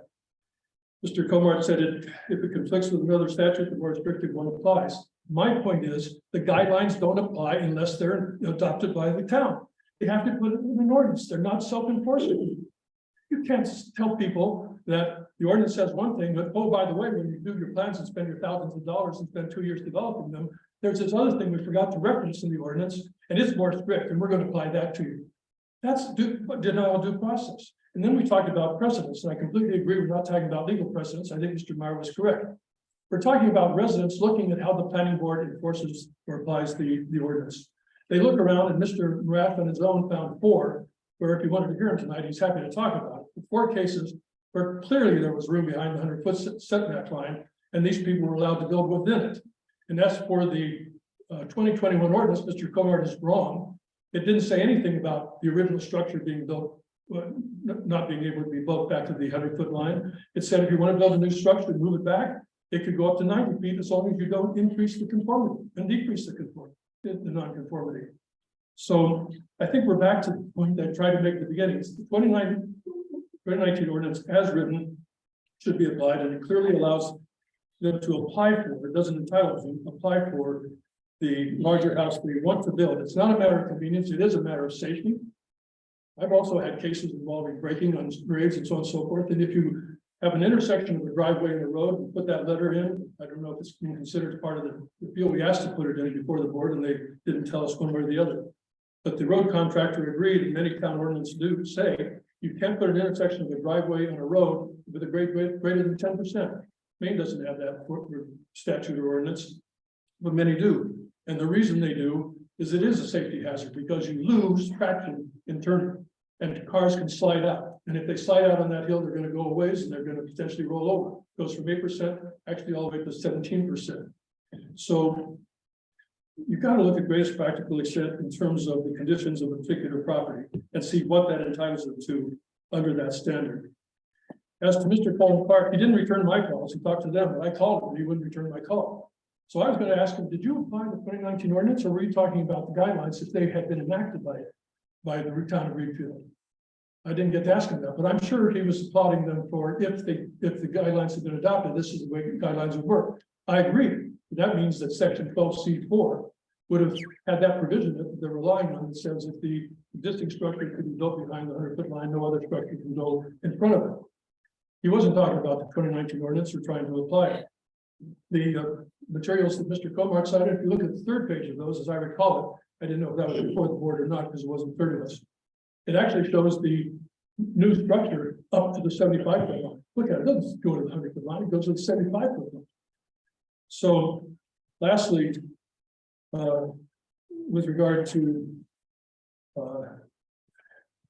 this whole issue of precedent, it comes down to equal protection and basic concepts of fairness, as Mr. Meyer said. You apply the law consistently. That's your duty as a planning board. You apply it consistently to applicants. Otherwise, applicants look and say, why is this person being treated better than me or that person? I don't think it's because the planning board is biased against the Marashals particularly. I hope not. I don't think it's because they're biased against non-residents. Non-resident, I hope not. But it does mean that everybody who comes before them should be treated consistently and fairly. And I think, as I said before, as is evident tonight, the planning board decided with this last application under the 2019 ordinance not to apply it as written, but to go to the guidelines, which are not self-enforcing, do not apply unless the town has formally adopted them and given notice of that, and say everything's got to be behind the 100-foot line if the original structure can be rebuilt there. That's not right. That's not correct. There's plenty of precedent had Mr. Marash been allowed to cite it, that going around the lake where that's quite evident. And so people are going to see this is an inconsistent, unfair application of a law that was never noticed to the town. And I don't think the Board of Appeals should allow that. Thank you. I apologize. I thought we would have another moment for others to be able to talk. I didn't ask. Yeah, go ahead. I'm very sorry. I can be brief, but I've got some important things. I'm Carol Dornbos, and I'm a 25-year resident of Reedfield. I'm also on the select board. I became aware of this when I read the appeals board first report of the Marash property. And I was so taken in by the details of the property and the refusal. I went to several highly respected residents around the lake and said, can you read this? Does this make sense to you?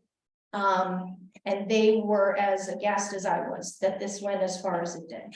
So I can watch it. Excuse me? How long are you planning on speaking? Can I have just a moment? I'm just asking for an I'm estimate. giving my precedent of how I came into Asking this. for an estimate of time. Give me 2 minutes. 2 minutes total? I hope so. I have facts, Go ahead. okay?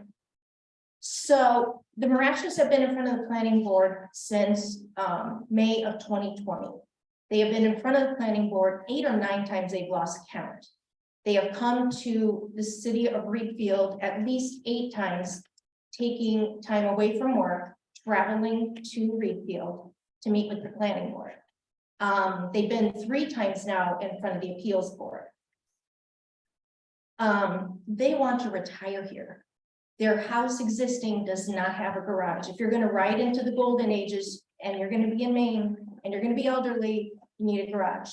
They want a basement that has not a massive man cave. They want a workshop where he can continue to work on a hobby. He wants a house big enough. Hang on, Ms. Dornbos, I gotta jump in again. I'm sorry, so at this point, we're accepting legal arguments. Okay, So I let me go need, there. Let me go there. go for Okay. the most The greatest recent decision. possible extent.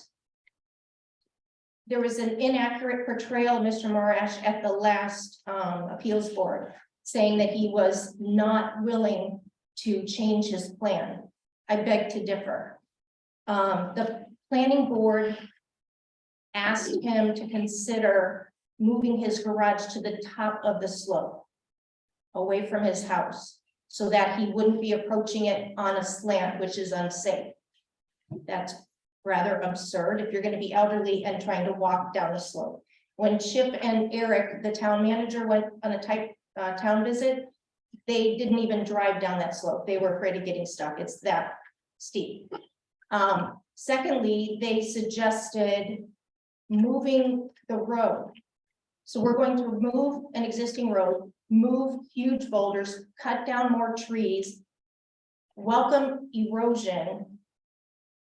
Again, to just argue about 25 feet. The other properties that have been approved, I have the facts in front of me, and I'm going to share them with you. Hang on, yeah, Ms. Dornbos. So I've given you a little leeway in your argument, but unless you have something specifically about the most recent planning board's decision. They that were is- just asking that's about wrong. comps and other exceptions, and everybody's like, well, we don't know the details of those. Did they not? So Didn't hang you on, just reference that? what do you, Can I quote from one of them? That's pretty telling. Every lot is different. We yeah, have no way Can of I knowing, just, and we cannot relitigate what was never brought before us. We can't invent, we can't go back in the past because we never came before us. but they've been referenced several times tonight. Can I read from one of them? and we're kind of hashing things we've gone over in the August Can I read from 15th one of meeting them? as well. Hang on. While I'm talking, okay? We're rehashing stuff that we've been over in the August 15th meeting and in today's. Meeting. And I'm telling you, we don't need to hear it again. So if you have something new you'd like to add. I'd please, like to read from one of them. of a comparable property, If you just listen to this, it is exactly the same scenario that the Marashes for 2 years it's a now, comparable property. and they have been So Ms. Dornbos, no, $14,000. I'm not Yes. allowing you to read that, okay? Do Well, you have any other relevant argument? it is exactly the same argument. And ruled that we can't consider it. It's not part of the record, okay? So we can't People consider it. referenced it how many times tonight? We can't consider comparable properties in tonight's hearing, okay?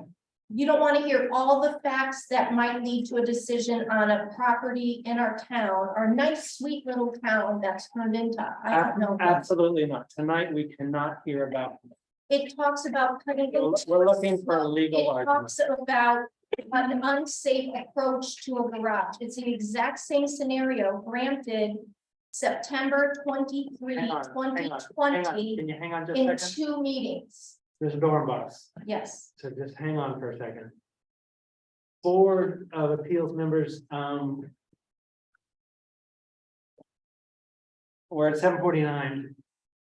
And I'm looking to end this legal argument, or would you like to allow it to continue from this presenter? I believe that we did get a pretty extensive review of some of the things that she's talking about with colored graphs and the applicant presented, and we seriously considered all of that. I don't object if she wants to spend a few more minutes, but I don't think she understands what we did all see and was presented by that we've already seen of all those properties. Right, Okay, I'll have a seat. that'd be great. I appreciate that. Thank you. Anybody else in the room like to present arguments? Anybody else on Zoom like to present arguments?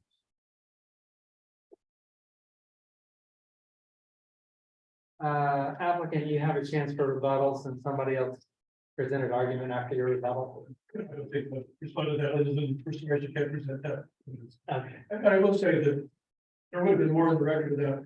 But would you like to present additional rebuttal? I can do it from up there here. You're fine right there. No, I was gonna say, I was at the president of the hearing where the planning board told Mr. Rash that he could not introduce evidence of comparable properties where the ordinance was applied as he was asking to be applied to him. So he was trying to show a denial of equal protection. He was told that in consultation with the town attorney, whatever had been decided before was irrelevant. I agreed that it's not binding legal precedent.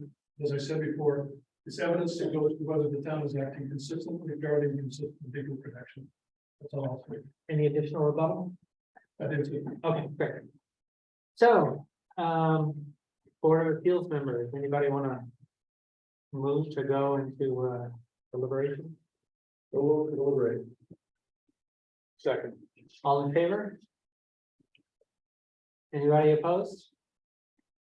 The motion carries unanimously. All right, we're deliberating.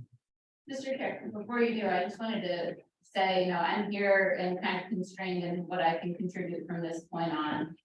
I know these are really difficult issues. I believe that Jim Katsifikas, a very respected land use attorney, had been lined up to be here tonight. If the board gets hung up on any of these questions about how the ordinance should be applied, it's already late. I see no problem with having to break and bring him in for the next meeting for 10 questions for his review, just in case that might help. I've seen it help in the past. Okay, appreciate that comment. And for the remainder, No, he works at Perkins Thompson, totally different firm. and for the remainder of deliberations, let's, from the Zoom participants and the room participants, please don't jump in like that. Sorry. Okay, so, yeah. It's up to the. So, if we want to get a lawyer and come back to this, we have to renotice this. And it will take at least a month or so for us to get back here. So that's an option if we want. But we can deliberate now. Who wants to go? Start deliberations, I mean. Yeah. I don't know if we, well, let's just. I'll just say for the record that. There's a fair amount of legal expertise on this group, in this group. And with all due respect, we don't think there's a need for another lawyer to come in and advise us and what the, we've heard the arguments. We can all read the statute of the ordinance, we're all capable of reading and having opinions, so. I would hate to drag this out further, in terms of the time and money and the inconvenience of all involved, but, if people want to, they can, but in my own view, we should go ahead to deliberate tonight.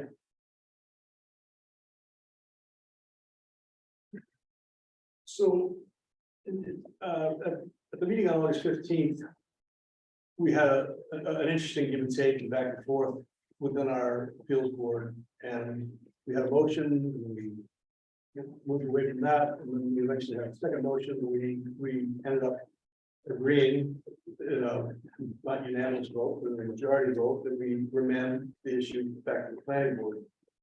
And as I look at this memo on October 25th, it's from the Morashes.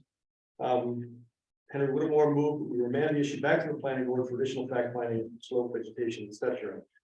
Now, that's the way this memo characterized that motion. I don't have the actual verbatim of the motion in front of me right now. We have the author here. He can tell you what he meant when he wrote that. Well, what I meant when I wrote it was not what was represented in the filing. Okay. I think there was, I think, a lack of, we believe, I think many of us believed on the board back in August that there was a lack of, the decision, the original decision of the planning board was overly cryptic. That we did not have clarity as to what they meant in applying, what they were actually doing in applying the greatest feasible extent. And that we, personally, when I drafted that paragraph in the remand order, what, again, I'm not speaking for the rest of you, but what I meant was, we needed clarification from the planning board of their rationale. And then they proceeded to produce a decision which contained more substance, at least more content. You can argue about whether or not it satisfies you, that's a different issue. I didn't think, it was not my idea that they needed to do more fact finding. They, in my view, they could have done more fact gathering, but they didn't, in my view, they didn't have to. They needed to articulate their rationale more clearly, I thought. Yeah, I would agree with that. And I'm only, I started here in this deliberation because I think I made that motion and here then described it. So as I read the planning board's decision after the remand, I felt, did they follow up on the items we were curious about and wanted more information on? I wasn't so much concerned about fact finding, but what I was really hoping to see happen was a little bit better back and forth between the planning board and the applicant. Some better communication.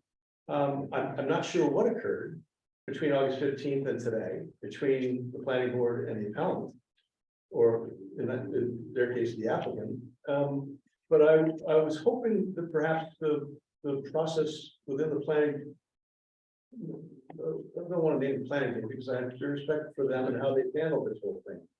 But it just seems to me that there are barriers to entry in the town of Reedfield for these discussions, and it's become all non-collegial, and it's become fraught and awkward. And part of the remand was, yes, to get more facts, to get at this issue of the greatest practical extent, because I think in the minutes from our last meeting on August 15th, it seemed a bit arbitrary, hard to get my head around what the greatest practical extent really meant.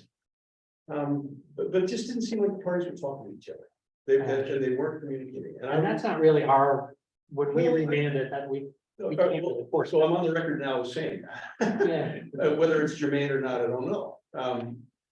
But I do think that there's an opportunity here to sort of improve the communication between applicant and the town. And in this case, it would be the planning board, but it's not just the planning. So on August 15th, you thought it was a little arbitrary when the planning board said, hey, we think you can move the house back 100 to the 100-foot line to the greatest practical extent. Yeah, and then the land use ordinance, it uses the phrase as determined by the planning board, Right. which is why I asked the question earlier tonight about what that. So after their new decision and all the presenters today, do you feel any differently about their decision when they, in this new decision, they factually found that they can move the 2,100 square foot footprint up above 100 feet? Well, I'll be quiet after I say this. I actually drove down Mail Road today and down the driveway to the 111 Mail Road. Just to refresh my thinking about the site, I walked down the water, followed and then through the woods. I wanted to see what the 14% slope looked like. I'm a forester. I have some natural resource background. I know how water flows. I know how road construction is done. And I didn't come out much the wiser from having been there this afternoon, but it's fresh in my mind. Yeah. I have a question about the jurisdiction over a private road versus or a driveway and a public road, and where the process fell apart when I think the Marashes suggested maybe they would either rename the portion of Mail Road which they travel, which and call it driveway, and whether there's an opinion that the town has about whether it's a driveway or a private road. It's really not in the current decision, so Oh, that's fine. let's say that for another day, please. Well, it didn't come before us and may yet in the future. Right. So I may say more, but I'll let others have their. But I think that arbitrary, I think several people on the Board of Appeals have that decision, like when the planning board said they can move that little rectangle up above 100 feet, did they really think about all the factors? Did they really think about safety and whatever? So how are we feeling now as a board? When the planning board says, yes, we can take the original structure and move it above the 100-foot line. I think there's a fundamental divergence of view as to what it means. How to apply greatest practical extent to an application of this kind where someone wishes to replace an existing non-conforming house with a much larger structure. And I think in the very well-written appeal document that we received, the most recent one dated 11/30/2022 from the appellants. On the third page, I'll just read one sentence from it. It says, neither of the two planning board decisions makes a finding that the 4,600 square foot permanent residence we would like to build could be practically built entirely behind the 100-foot setback. Nor any finding rejecting our evidence that it is impractical to do so, that it's not practical to do so. I think that is the position of the appellants. I understand their position, and I think the planning board, however, their view of the law of the ordinance is that that's not what they're there to look at. No one has a right to build a 4,600 square foot building, or a building of any particular size in a non-conforming mode. So I think that's why the planning board's position, of course, is to take the view of the state guidelines and say, if you can build a 2,100 foot building behind the 100-foot, that's all that needs to be established. So you have this disparity of viewpoints and how the law is to be interpreted. Personally, it's also interesting that it appears, what the planning board actually found, both in its original decision and its revised decision, is that a house considerably larger than 2,100 square feet, in their opinion, could be built behind the 100-foot setback. So it isn't just an either or. It isn't 2,100 versus 4,600.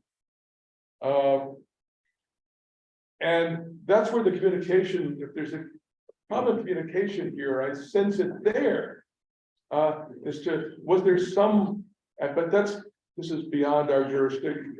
I'm going to say something, but it's beyond our jurisdiction to make a decision about this. You would think somehow this could have been, the size of the house could have been discussed further as to what the planning board might have been able to approve in terms of size versus what the Moraches would have liked ideally, but which the planning board didn't want to approve, or didn't feel they should approve. I'm sorry that didn't happen, but unfortunately the decision in front of, I think based on our ordinance, we have to decide whether the planning board made a mistake in law and how they viewed the ordinance. Did they make an unreasonable or incorrect interpretation of the ordinance in what they did? That's what we have to decide. And is anybody leaning that way? Like, is anybody right now going, yeah, I think the planning board probably got this wrong. They read the land use ordinance section incorrectly and applied it. And if anybody's leaning that way, can you just walk me through it?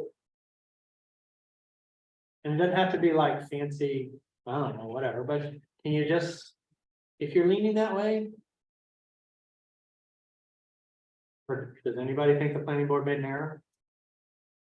I don't think it's so much about the planning board having made an error as it is that Senator and the non-lawyer get the sense that the process isn't really very fair. I mean, we're not the Supreme Court. It seems like the planning board should try to work with the residents. They're here to help people build homes that are appropriate to the landscape and stuff. And instead, it seems like it's just become like this battle to prove that the planning board is right. Maybe they are, obviously, I'm not aware, but it just doesn't seem very fair. And the town is watching and they see what's going on and the planning board's gonna be so much pressure and above this our stuff, and I'm sure they feel the need to really stick to the law because of everything that's happened, but it just bothers me. That's it. And I get that. There's a lot of, the Marashes have been told no a lot of times over the last couple of years. They just keep getting no from the planning board and or the Board of Appeals. And I get that. If anybody else has a more firm position and is like, this is where the planning board got it wrong. Can you show me that? I have to say that, Mr. Drexel's arguments at the beginning seemed rather compelling, although, towards the end, one of the questions that I scribbled to myself as I was reviewing these documents this morning was regarding the Maine Shoreland Act, and what year was it, what those guidelines promulgated? And I think it was said tonight, 1989 or 91, I think. So I was wondering about the timing of that act and passage in the town of Reedfield in 2019 range, so the ordinance. So those concerns of mine were satisfied by becoming aware that the shoreline guidelines were well predated the old law. And I think some of the due process concerns that we heard from Mr. Gutschall are relieved for me. And those were concerns that I had this morning as I was reading the materials, are alleviated by the fact that I believe, it seems to me, the town has adopted the Maine Shoreline Zoning Act. And therefore they are incorporated into our land use ordinances. And I'd be interested in other people's opinions on that, in particular. And so I'm not concerned about that. But I have those questions as well.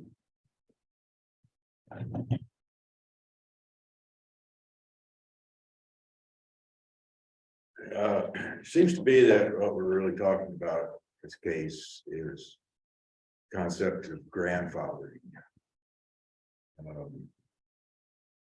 And I think the answer to that is found in section 1 of Article 3, which was not included in the packet, but where it describes what's grandfathered, and it talks about the rights to preserve and continue non-conforming conditions that only existed on the effective day of the ordinance, that legally existed. That's all. And uses. So it would follow that the planning board is right in talking about the 2,100 square feet.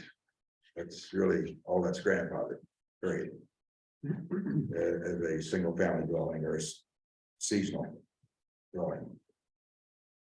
So it follows that the greatest practical extent standards then are applicable in determining if there are any obstacles to prevent building to be relocated to meet the terms of the ordinance. For example, a lot of the cases, people say these are similar cases where people got away with it. Well, no, there were power lines, there were other structures, there were septic systems, there were deed impediments, roads. Every property has been different. And I think every application would stand on its own if it were opened up fully. I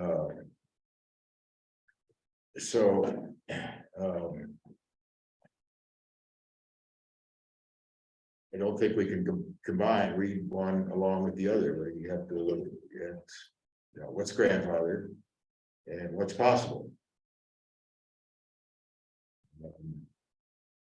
I was one who voted to remand this back to the planning board because I wanted to hear more about the vegetation issue. Because the planning board only stated in the findings of fact that it was addressed. But I was concerned about, for example, the 10,000 square foot opening limitation that's kind of in a different part of the ordinance. The planning board responded by saying that there's plenty of room to revegetate if necessary. Because, planting shrubbery, planting flowers. That's still a cleared opening, those don't count for canopy. But the planning board said there's plenty of room to revegetate as necessary. Personally, I think that natural vegetation, natural ground cover does a better job than lawn or planted vegetation. But revegetation is allowed under the ordinance. And I guess that's a judgment call, which we're not allowed to question. So that removes that obstacle. There's no prohibition against building on a 14% slope. It only when it gets up to 20% does it kick in other standards. There's no provision for convenience or practicality.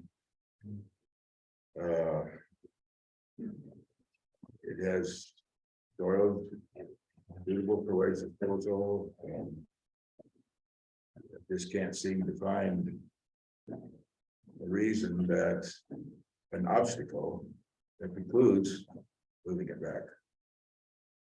And I don't think that the practical standard is an automatic granting of rights. It is to help boards overcome obstacles, making the building conforming.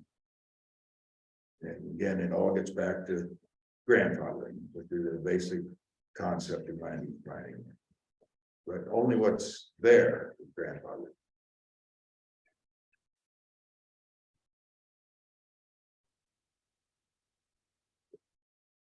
Anybody else? I don't believe that the planning board has done something incorrect or inappropriate. I don't believe we have any new evidence that changes what we've done before. We did remand it back to get more information, to get more chance for communication and dialogue to take place. Doesn't appear to be any change in the position of a 2,100 square foot to 4,500 square foot facility. It doesn't seem as there's any attempt to do a 3,300 square foot in taking into account the setback. I am troubled with the information and the testimony that I heard about other projects that have been permitted that would lead one to believe that perhaps maybe something similar is possible. And I feel bad that the situation with the communication between the applicant and the planning board and the communication has been so that it's been so hard for the applicant to predict the outcome that will take place.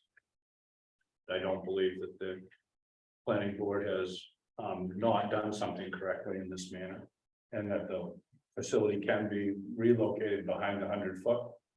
And I just am troubled that other projects that have received approval and how that impacts this as we go forward. Which is not what I'm asked to decide on. Right. I'm not supposed to decide on. Do we know of any case law where the guidelines are used to interpret a local ordinance? Well, we heard argument today from an attorney who said they do that all the time. Yeah. It's an odd rulemaking process. The state law is called the mandatory shoreland zoning ordinance, very, and then you have that prefatory language saying you can have different language in towns, but you can't be any less, got to be at least as stringent as what this says. So it's a peculiar, it's not an actual preemption of local ordinances, but it's the legislature kind of said, well, the legislature authorized DEP to do this, and DEP produced these rules that say you've got to be at least as stringent as what these model rules say. It is an odd situation. I think you can argue on the last submission, and I'm sorry, in the revised decision of the planning board, they say near the end that our conclusion, our interpretation of the Reedfield ordinance is consistent with and indeed required by the state rules. I don't know if it's required by it, but I would, my opinion, their interpretation was consistent with the state rule.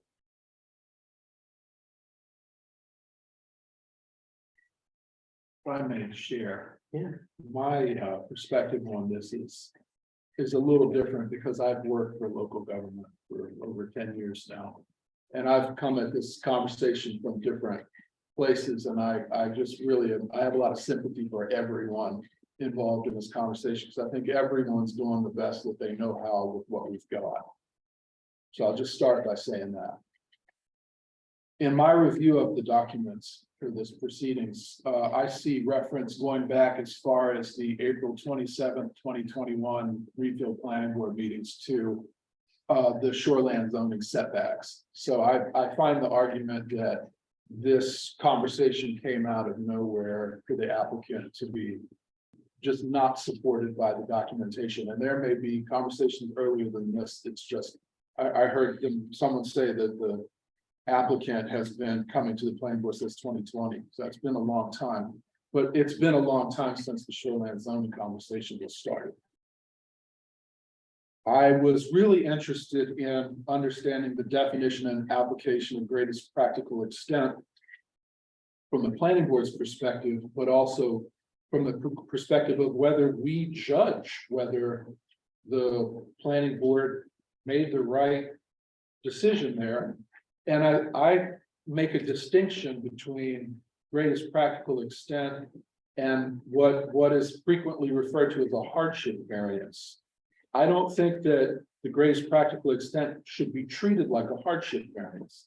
In fact, I would see it as the opportunity to do the very conversation, Henry, that you were talking about, that guidance discussion, where the greatest practical extent, really, like, the applicant has to give on that and work with the planning board, who maybe can be compelled to believe, as Cliff is saying, that, well, you know, we've demonstrated that we can overcome this, but we can't overcome that. We can't get past this. And then to make a decision, or the best decision you can in a gray area, about what is reasonable. And if anything, what I see is the planning board gave considerable attention to the conversation about greatest practical extent, not in the recent responses, because those are focused on the shoreline zoning question. But it seems like there's been a lot of back and forth about that. I wish that for the applicant's sake too, that had gone better as far as the outcome goes. But I'm just similarly to, I think, what Henry said, I'm not compelled to believe that the 2019 land use ordinance is not subject to shoreline zoning ordinances from the state. I don't think any ordinance is absolved from that, period. And it's never been in anywhere I've worked. And all the argument that the Reedfield ordinances have in the past been vague, perhaps that's true, but the shoreline zoning ordinance is not vague. And it may be that past planning boards have misapplied the shoreline zoning ordinance, but that doesn't mean that we should be compelled to break the law to be consistent with what's been referred to as precedent. And our job is not to apply consistently. Our job is to apply correctly. And so the determination that we're making is whether the law has been applied correctly. I actually find it really stunning that an argument is being made that volunteers on the planning board or on this board should ignore the law. And I'm really surprised to hear that from people in the room who I think, you know, it's hard to get volunteers to fill these positions. And we want to work with the volunteers on our planning boards. I like to work with the volunteers in the towns I work to. The reality is that this is a sort of a difficult outcome. It's been a long conversation. The state planning office was eliminated in the last 10 years. Local governments are understaffed. We don't get the training that we used to get from the state planning office for our volunteers on the planning board and ZBAs the way we used to. And I know that mistakes are made. But in this case, we have the opportunity to not do that, and we have a lot of information to help inform us to not do it. And I just don't want to be bound to something somebody else did in the past. So the planning board has determined that the greatest practical extent conversation has been met. I don't find any reason to disagree with them. They've determined that a 2,100 square foot structure can be built behind the 100-foot shoreland line, and that it has to be if it can. And I don't think that the conversation about 1,500 square feet in the less than 100-foot applies at all to this construction of the new building. So I'm having a hard time. I'm having a hard time putting together a basis. I think everybody here wants to help the applicant get the guidance that they need to be able to determine whether they can come up with a house plan that suits their needs. And I'd really rather finish the deliberations that we have to have about this situation. And then hopefully as a town, look for ways to provide the guidance that they need for the situation that they are in. Thank you. Well, I got a couple of thoughts. And Nate, you mentioned a couple of things, and I said at the last Board of Appeals meeting, and one of the things that's been hitting my head since being on this Board of Appeals for what, maybe 5 years now, and attending maybe municipal association trainings and blah, blah, blah, is we're an appellate court. We're not a de novo. We cannot consider new evidence on the record. The record that we have is the record that we have, and that's what we consider, and we're constrained by that, and we're sort of handcuffed by that. That's frustrating on the one hand. It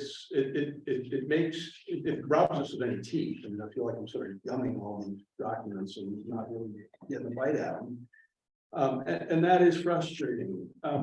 So we're constrained by the record that was submitted to the planning board. I don't know this record that well, but I had some qualms at the last Board of Appeals meeting that the planning board record, the minutes, was not as complete as I would like to see it be. I have not taken the time to study all of the planning board minutes. That said, I don't have a sense that the full record is as apparent to me as I would like it to be from those last planning board. Like 300 pages of documents. I did. I've been through it all. You want more? No, but, and so those, the 2 points that I'm making are the appellate board nature of our Board of Appeals and the record from the planning board to which we are constrained is a bit frustrating, because if we want new information, we can't ask for new information. Or if we feel we need new information, we can't ask for new information. The only tool available to us in August 15th was the remand back to the planning board to ask them to seek more facts and provide more facts. Yet the only new fact in that remand that came back to us was the shoreland guidelines, which became kind of the planning board decision safety net, if you will, as to why what they did. And I believe what they did was very likely in keeping with the law. It's frustrating. It's frustrating being an appellate board. If I had a input into the Board of Selectmen, I would probably say maybe it's time for this Board of Appeals on an appellate basis to grow up and become a de novo board. That's just a thought. Whether it makes sense or not, and I've also asked myself whether I'm willing to continue staying on this Board of Appeals as an appellate board, because it really is sort of a rubber stamp. Okay, so in observing the conversation tonight, the conversation back on August 15th, one of the things that I came away from in reviewing all these documents, it's unfortunate that we can't unbundle the footprint of the house from the configuration of the roadway. Which is to say that essentially the shape of the Morash property, greater than 100 feet back from the lake, except this house, okay? I mean, the house footprint will fit into that land. Yet when you provide ingress, egress through the driveway and the garage and how it's being sited, there's just no way to unbundle those two. If the house works, but the road doesn't, the road works, but the house doesn't, and they don't seem to work together. And it's that kind of dialogue that perhaps creative thinking, but I think needs to be considered here. How can we make this project work to fall within the land use ordinance and the DEP shoreline zone ordinance? Anyway, enough said. I know I can't speak, but we've offered to do that. We have offered to do that. Yeah. Thanks for the first part. And I think the second part's important too. Yeah, but again, room, please don't jump in while we're deliberating, okay? Same for Zoom. That's all I have to say. We had the attorney speak in, so, So again, Everybody. anybody from the room or Zoom, please don't jump in while we're deliberating. All right, anybody else?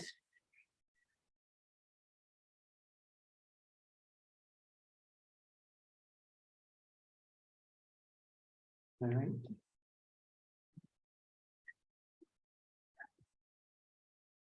Nothing else?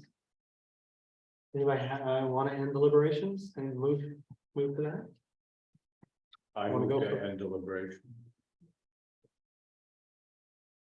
Any seconds? I'll second. All in favor Of ending deliberation. of ending deliberation? Anybody opposed?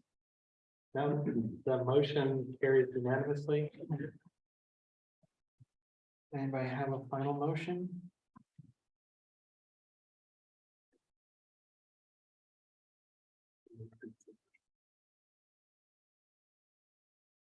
You can form it in your head and say it. So one of the things that was said today, Will, by Mr. Gutschall was, he made a point, whether we agree with it or not, that the Board of Appeals should vacate the planning board's decision. And there were two avenues then that he suggested. One was to grant the permit or remand the planning board again. And I think there's a third option, which would be to support the planning board's decision. So I just put that there because it's kind of obvious. Yeah. But if those are the three options, maybe we can, then that's not a motion. But and deliberations closed, so I guess I can't have this deliberate. And you can open deliberations again if you want. We'd have to have a motion. Like a motion, but I've got a thought myself. So we open deliberations back up again. Second the motion, all in favor? Wait a second, can we discuss the motion? Oh, yeah. What's the purpose of reopening deliberations? There are other items that you have. Well, that you want to talk it's basically to discuss the next step about. Okay. as a motion, and what are our options. Thank you. And I laid them out, and I may have been in input. So we heard from Mr. Gutschall to grant the permit, or to remand back to the planning board, or. Right, or the third Or to option deny. that you presented. Okay, so thank you for clarifying. What would be the objective of handing back to the planning board for additional information or? We want to reopen. Let's, I'm sorry, I interrupted the flow. I apologize. Let's vote on that motion to reopen and then we can keep. All in favor of reopening deliberation, raise your hand. Thank you. Peter, all against? I thought we'd gone through. Anybody against? Raise your hand. Peter. You're against. All right, the motion passes 6 and 1 abstain. So. Board of Appeals members, talk if you need to. Could I just read, what we're doing is we're operating under section 6B of our Board of Appeals ordinance. Which says appeals from decisions of the planning board shall be strictly appellate proceedings. Such review is limited to the record of the proceedings before the planning board, and the board, that is us, shall not receive or consider any evidence which was not presented to the planning board. But the board may receive and consider oral and written argument. If the board determines that the record of the planning board proceedings is not adequate, the board may remand the matter to the planning board for additional fact finding. The board shall not substitute its judgment for that of the planning board on questions of fact. So that's what the ordinance says about what we're doing here. I would just say, since we are deliberating, we could one, we could vacate the decision of the planning board, we could remand again, though I don't know why we would in this circumstance. Or we could deny the appeal, just affirm the decision of the planning board. I agree. I think Meaning, those are by all- affirm, it doesn't mean you have to eventually, and by the way, when you, by affirming, it doesn't mean you agree with everything said, or everything done. It just means that we find, if you found no legal error. I think if we found that there was no legal error in the outcome, then I think we would deny the appeal. I don't believe that we should remand to the planning board. I think we should make a deliberation tonight about what's going on in this. So that everyone can move forward. I think we've got all the information, but I don't think we're going to get any more new information from the planning board. They've done a great job providing that information. The applicants did a great job advocating for themselves. We've had all sorts of different information from all sorts of legal perspectives.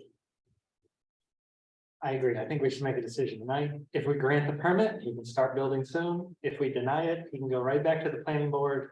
They can come up with something else.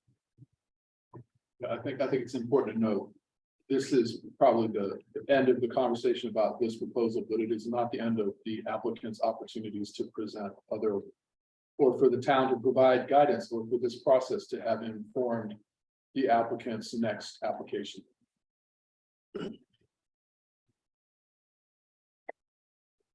Can I ask one quick question? So the planning board isn't under any obligation to consider any building beyond the 2,100 square foot. Do I understand that legally? Oh, I think they're obligated to consider any application. Right now, the application or the application before them is the 4,600 foot building. But if the applicant submits a new application, they're bound to consider the new application for some other But kind then of. are they gonna just do the same thing and just say, if it's more than 2,100 square feet, the heck with you, and you're out of luck? But beyond a And hundred, do they, can they, No, if it's beyond 100, They don't have. they just go to the code officer. Yeah. for permit. no, but I mean, there's, if they, Can you finish your statement, please? Well, Oh, what you just said? gonna say that if a new proposal is to place the entire structure to meet the 100-foot setback, you don't even need to go to the planning board. Get a permit from the code officer, Did you hear that, Holly? and the standards are much lower.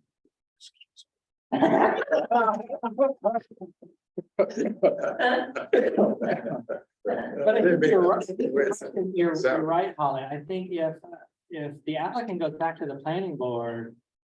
The planning board, the first step in any moving a house in on this parcel, the first step is, can you get the original rectangle above the 100 foot? so even if they come back and say, oh, well, we want to go like 90 feet away or something, the planning board's just gonna determine and probably say the same thing again, it has to be 100 feet. And they can't do anything about, like, remember our first variance for the driveway? Right? Yeah, so that's where they came before us. I don't quite follow the legal ins and outs of that, but they came to us and they So said, that was a different issue. That was a variance that came to us just because that's how it's written. But if they went and they wanted to ask for a new house to be built in front of the planning board. Planning board's gonna apply this same analysis, so that, unless we tell the planning board tonight, you did it wrong. You made an error, you're wrong. But that's what. Hang on. By the way, a new application, if there were one to be governed by the 2021 version of the land use ordinance, which actually gives more leeway on certain setbacks, not the 100-foot setback, but on roads, the road setback, as I understand it. So I'm just saying, this is not, just because we don't know what would happen in a future application. Right. We don't know. There, so there's no really point in them coming back before the planning board again, but the planning board is just gonna say the same thing. So in other words, they just have to come up with a plan, you know, in 100 feet. Yeah, well, I understand. I just been double checking. Right. Make sure I understand. Yeah. Okay. Any other deliberation?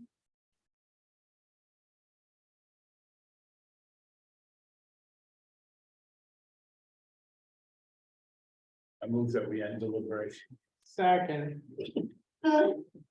All in favor? All against? The motion passes unanimously.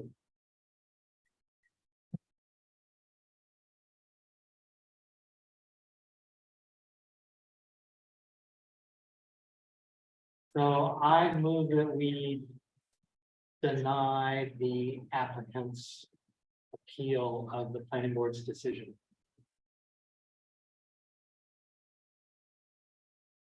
Did I word that right? I second. Motion has been seconded. Well, could you say that again? Well, I'm sorry, I got behind. I move that we deny the applicant's appeal of the planning board's decision. In this case, the revised planning board's decision is that. Yes. The one from October 25.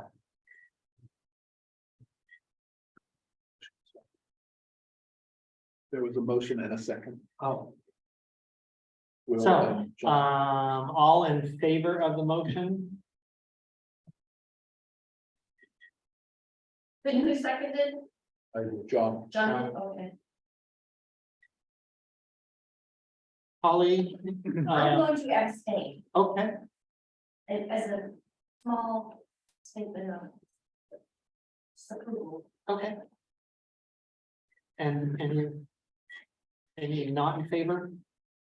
Matt just done that up, so it's 6 votes in favor of the motion and 1 abstention, so the motion carries. And the appeal is denied. motion to adjourn. Motion to adjourn the meeting. Second. All in favor? Anybody against? Motion carries, we are adjourned. Thank you, everybody.